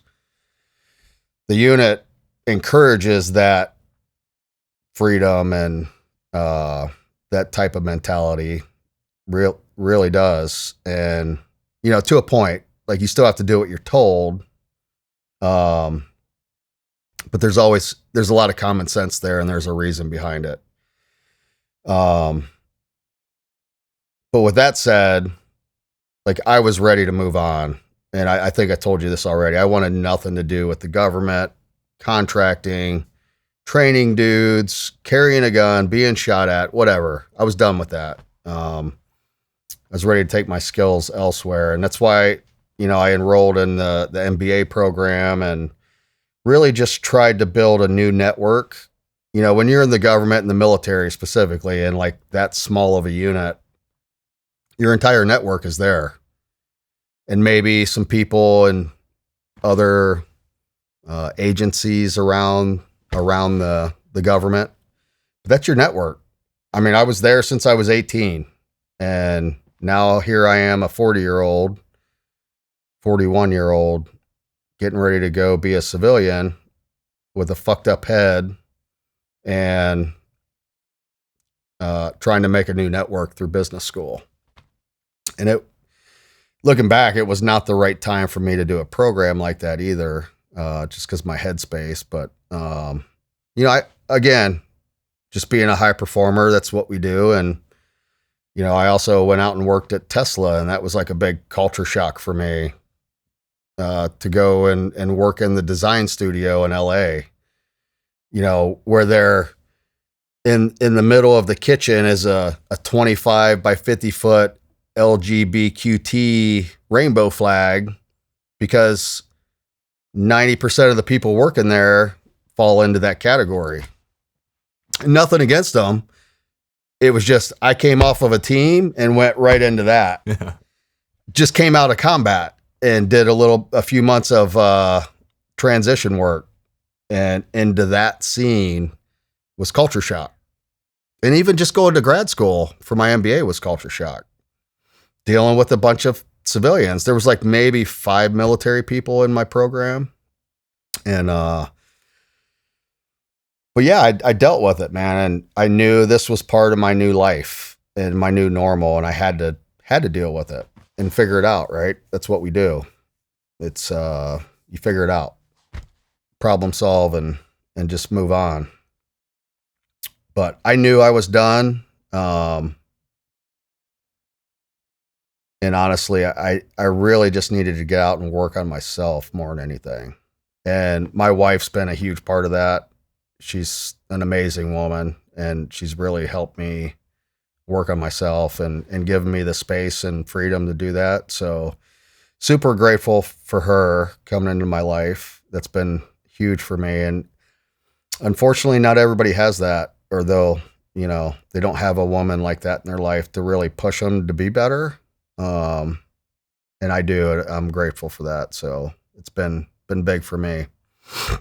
So when you get out, and I can't remember if we made reference to this earlier in the podcast or if we talked about this offline, but you're eating charges all day in training, and blowing doors, and a lot of TBI related stuff comes from that.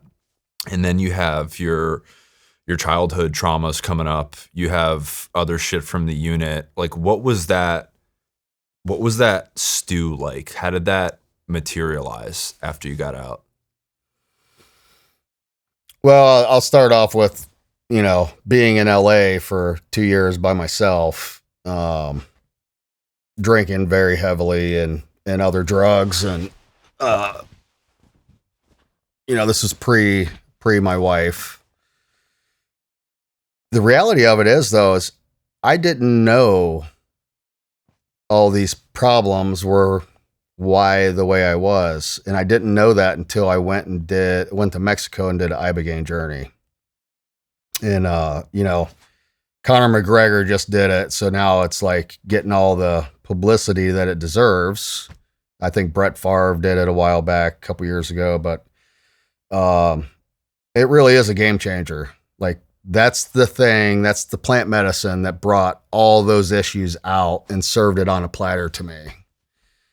And even after that, man, like, I was in a pretty good space after that. I was getting better, but the reality is that was just the beginning of my healing. It showed me all this stuff and served it up to me, but again, what do you do with that? You got to put the work in, and I've spent the last 6 years since then putting the work in and doing the healing. And so yeah, that 2 years in LA was really rough. And then I had half of a sense to get out of LA, and that's when I moved over to Phoenix. And I moved over there because I had a couple friends there. One of Brent and I's buddies was living there at the time, and we reconnected. And I really just needed to be around my tribe and like-minded people, because that was not it in LA. All I'm doing out there is banging chicks and drinking a handle of Tito's every other night by myself most of the time. So that was not good. Like, I was going down a very fast, steep slope. And, I'm not afraid to admit this. I almost offed myself a couple times while there. It's just where I was at in life. And glad I didn't. What stopped you? Mainly my kid, my daughter. The thought of her growing up without a father. That was the main reason. This was before my other two kids, and that was the big reason. And then also, I always felt like suicide was very selfish. It's just my thought on it. Because you don't really think about everybody that's got to deal with your aftermath and the mess you've created. It's the easy way out, is the way I look at it.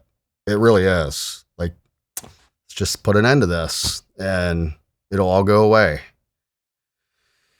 So yeah, that's my mentality on it. Even though I almost did it a couple times, that's pretty much what stopped me. Was like, this is not the right answer. And as luck has it, I moved to Phoenix. I meet my wife right away. And shortly after that, I reconnected with a really good friend of mine from the unit. And we knew each other as 18-year-olds in Ranger Battalion. And he got me a job at Cry, working with him. So, that all ties into like you needing community and some of your brothers, and keeping in touch with those guys is a big part of life, especially during the transition phase, and just not disappearing on your own. And getting that job with him, and then doing the Ibogaine, and really all the work started after that. But that was big for me, On the outside looking in,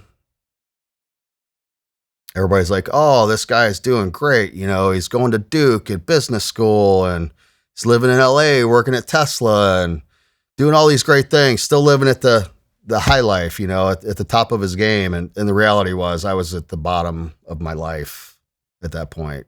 And yeah, it wasn't good. So with the suicide, or the thoughts about suicide, was the driver like pain and being able to hit the eject button, or was it thoughts like, my daughter would be better off without me, the world would be better off without me, like I don't really matter in that sense, like fuck it? Yeah, I never thought my daughter would be better off without me. Even though my ex-wife thought otherwise. She actually told me to kill myself a few times, which didn't help. Wow.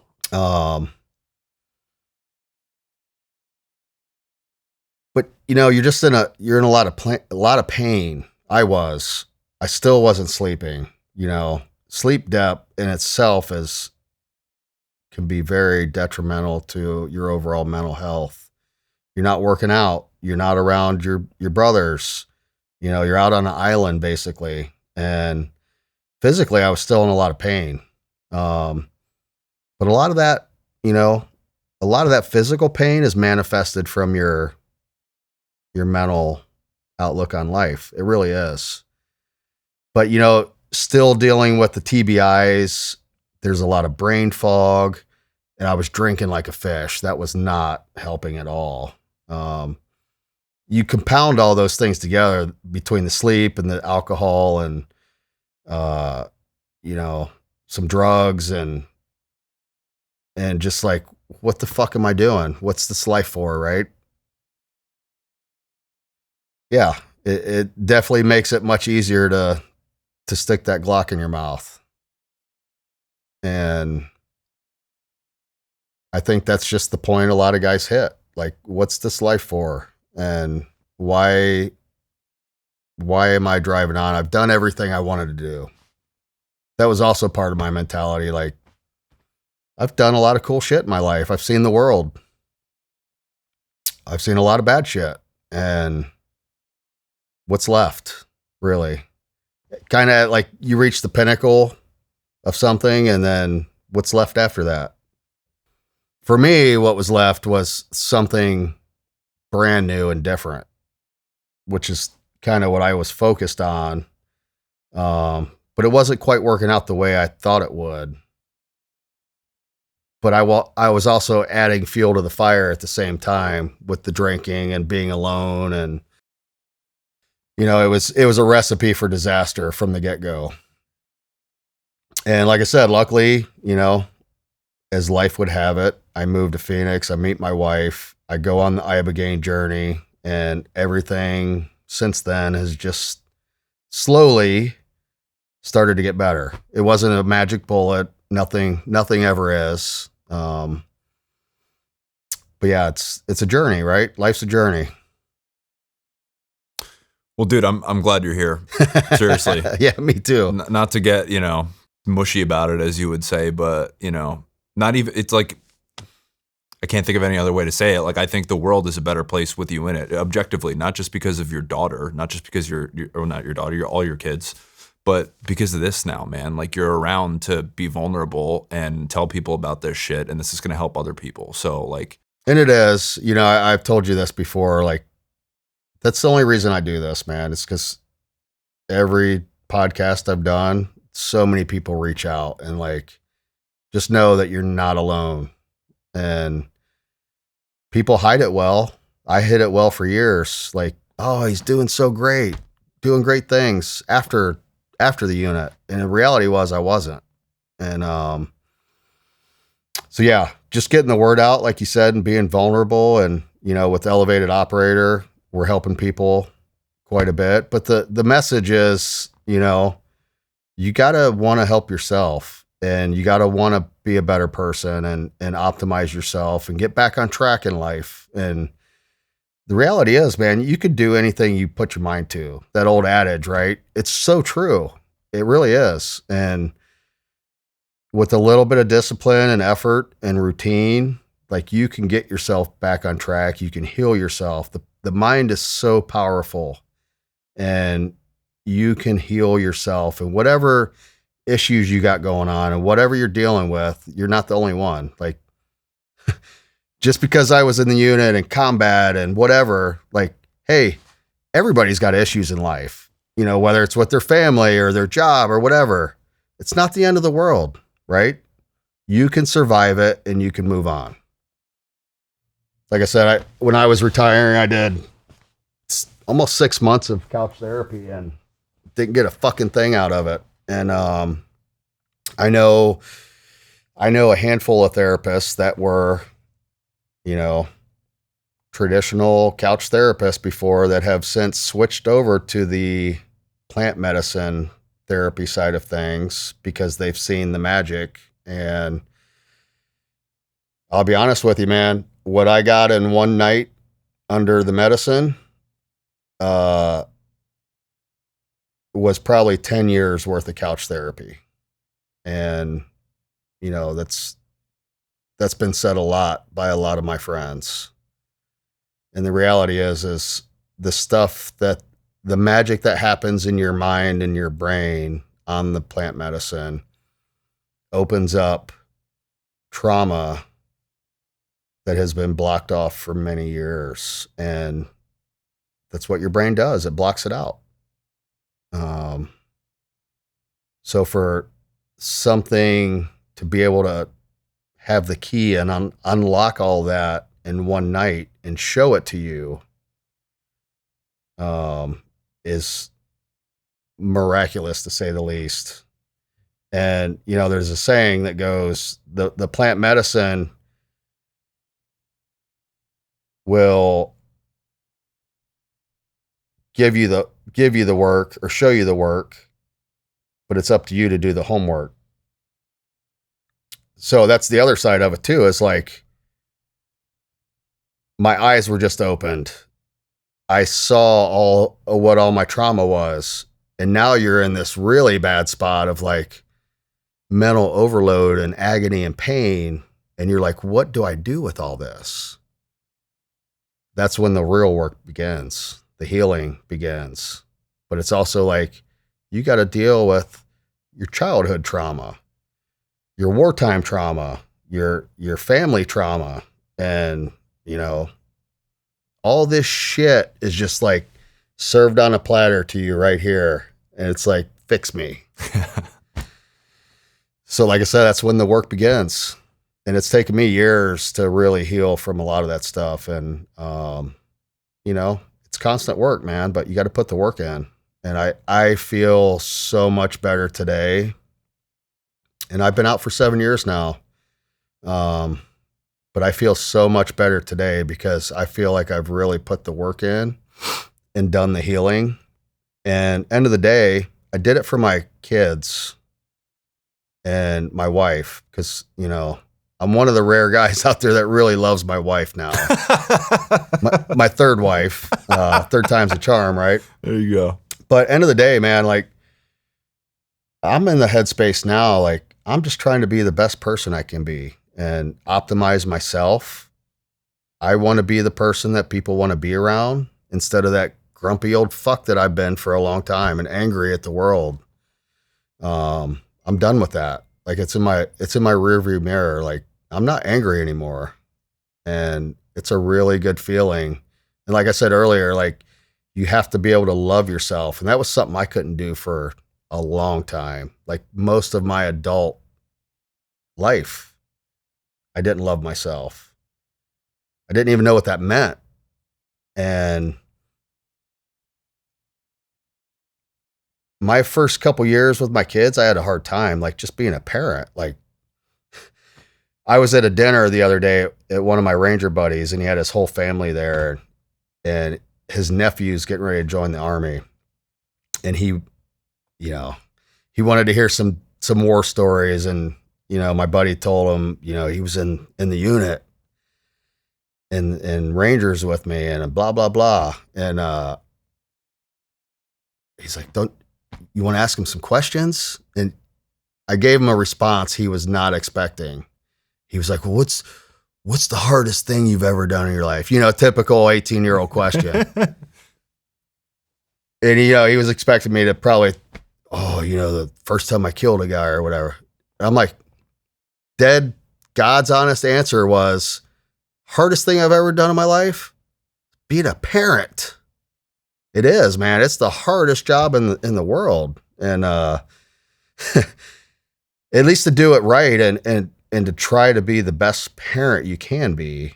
And like I said, my kids are animals, man. They're spitting images of me when I was little, and they're just all over the place and wild.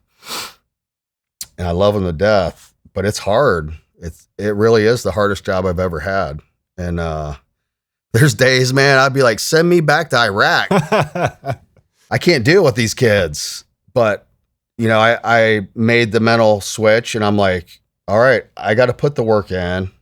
I'm going to do the best I can, not only be a better human being for society and a better husband, but be the best father I can be. And that's hard work.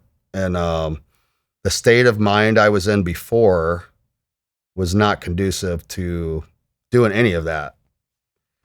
It was really about me and just being angry at the world. I hate to say that, but that's reality. And I had a lot of work to do. So that's where I'm at now, man. And I feel great. I feel better now than I did when I was 20. I got a really good, my head's in a good place. I'm in a great place physically. You know, I work out every day, almost to my detriment. I probably work out too much. It's where I exercise a lot of my demons in the weight room and physically. And, but you know, I also want to set a good example for my kids. Like, we're a very healthy family. We eat really good and clean. And I want to set an example for them. One, not only that, at least until they're 18, I can still take their ass down. But two, like, I want to build that culture in my family and that lifestyle of being healthy. And it's hard to do these days, man. You know, with most cities today have shit water, all the processed foods we have in America. You know, it's not like Europe. There's just so much bad shit for you. And like, that's my biggest focus these days is staying healthy as possible. But really it boils down to me to two things. It's sleep, which I've always had a big problem with, especially after I had malaria and didn't sleep for 6 months because of that. It put me in a really bad spot. But sleep and inflammation. Like the shit food we have in this country, the processed food causes so much inflammation. And if you look at the root cause of all the cancers and diseases we have going on that are, you know, arguably growing by the day, people are getting a lot more cancers younger. And for some reason, there's still no cure for it. Imagine that. But it really boils down to inflammation is really, in my mind, and you know, there's a lot more studies on this now. So whatever I can do to reduce inflammation, it starts with your diet, but it also exercise. And then, you know, along with your diet, there's a lot of things in your diet that can fight inflammation. And, you know, one of our teas that we make, our daytime tea, has stuff in it that fights inflammation. That's why I put it in there. But, you know, eat more beets and anything that's nitrous oxide related, is super healthy for your body, your blood, your circulation, and fighting inflammation. Sauna and cold plunge.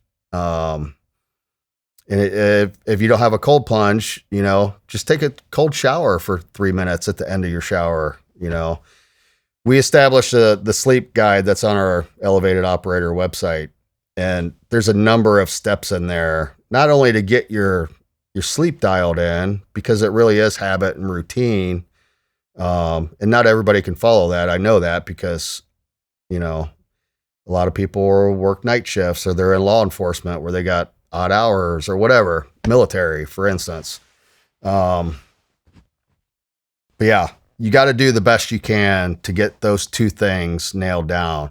And if you're just a 9-to-5 civilian, like, you have no fucking excuses. None.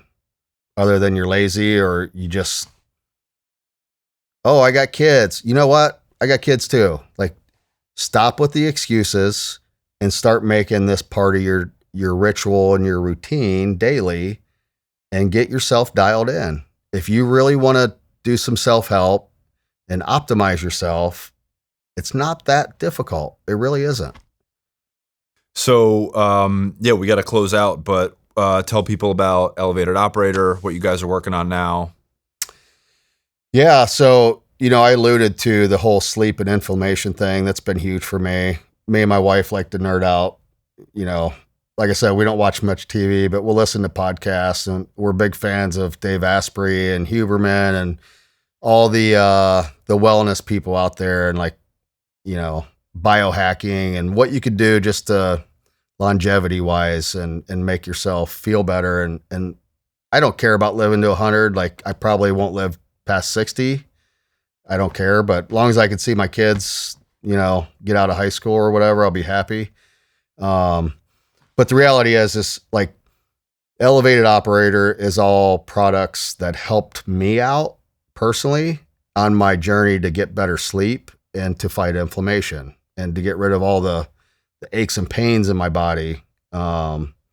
Which, again, none of this stuff is magic bullets. So don't complain about my sleepy tea doesn't work if you're going to have 4 whiskeys with dinner and then you're going to desk scroll on Instagram for 3 hours and drink a cup of my tea and tell me it doesn't work. So we put together a sleep hygiene guide. It's on the website under the Night Ops tea. But really, I just hope to kickstart a movement of people focused more on their sleep and their overall health and wellness, especially guys in our community. Because really, man, once you fix your sleep and you get your hormones back to leveled out, which is part of sleep, and maybe some other hormone assistance, and then the alcohol, man, is a big one. And I'm not going to sit here and preach about how bad alcohol is, but you and I had this discussion. Like, the past 10 years or so, it was the word on the street by the experts was, 1 drink a day is good for you. It's actually good for your cardiovascular health, or the resveratrol in wine's good for your body, whatever. And now here recently in the last year or two, it's become pretty common knowledge and very public that 0 alcohol is good for you. Not even 1 drink. And, I've been sober for 18 months now, and best decision I ever made in my life. I'm just sorry it took that long to get there. But yeah, again, I'm not preaching against drinking because I used to love it and it has its place for some people, just not me anymore. And, yeah, Elevated Operator, we got a great daytime tea that, I did my research. I got some friends that are herbalists, and it tastes great, but also it helps fight inflammation. It gives you a nice, clean caffeine energy boost with no crash. It's very smooth. I drink it every day myself. So that was a way. I was never a big coffee drinker. I drink coffee once in a while, but I was really bad on energy drinks for years. Everybody at the unit was. Monsters and Red Bulls. Oh, yeah. Or Red Bulls and vodka. But yeah, I had to kick that habit, and, it was affecting my sleep more than anything. So a nice clean green tea during the day, and then the Night Ops tea, I tried everything that's on the shelf, right? There's 50 different herbal sleepy teas. But after talking to some people and learning more about herbs, there was always a couple herbs, key ingredients that were missing, that nobody else uses and that we do use, which really help to calm you down and really make you sleepy and knock you out.